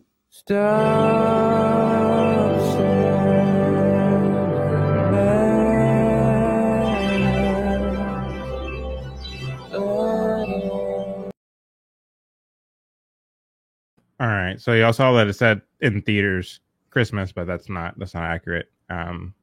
Might be coming out early next year, to be honest with you. But we will be doing some private screenings in the next few months. So that was anyway. Thank you. So yeah, I mean, love to link up with Blanche in Atlanta and have him and his homies come out to the theater to watch it. And then follow that up with getting Blanche in the interview chair for Uncle Tom 3. So yeah. But yeah, it's been a long time coming, Blanche. Yeah, it's been a long time, man. It's yeah, been a long time. But is that something that you would watch, like just on your own, or? Definitely, yeah. I mean, I love stuff like that, man. I just love the way he talked. But he said the only difference is you won't have anywhere to defect to. Yeah. I mean, that's very chilling. Y'all won't have anywhere to go because by the time it takes over America, that's gonna be it. That's it. Right. I don't know. I know the guy or the president of El Salvador is really cleaning things up. He's arresting all the gang members, whether they committed a crime or not, locking them up just for being affiliated, cleaning things up, getting stuff in order. I like it. He might not take too kindly to influx of Americans moving in, but right. Lock us up too. Right. All right. Well, I'll so you going live tomorrow? Yeah, I'll go live tomorrow. All right. Well, yeah, we'll I'm not sure what we'll talk about next Sunday. I'll look at your guys' comments and see what you guys want. But in the meantime, I'll see you guys Tuesday. Blanche will be live tomorrow. I'll be continuing on my study of James Cone. So love you all. See you all next time. I love y'all.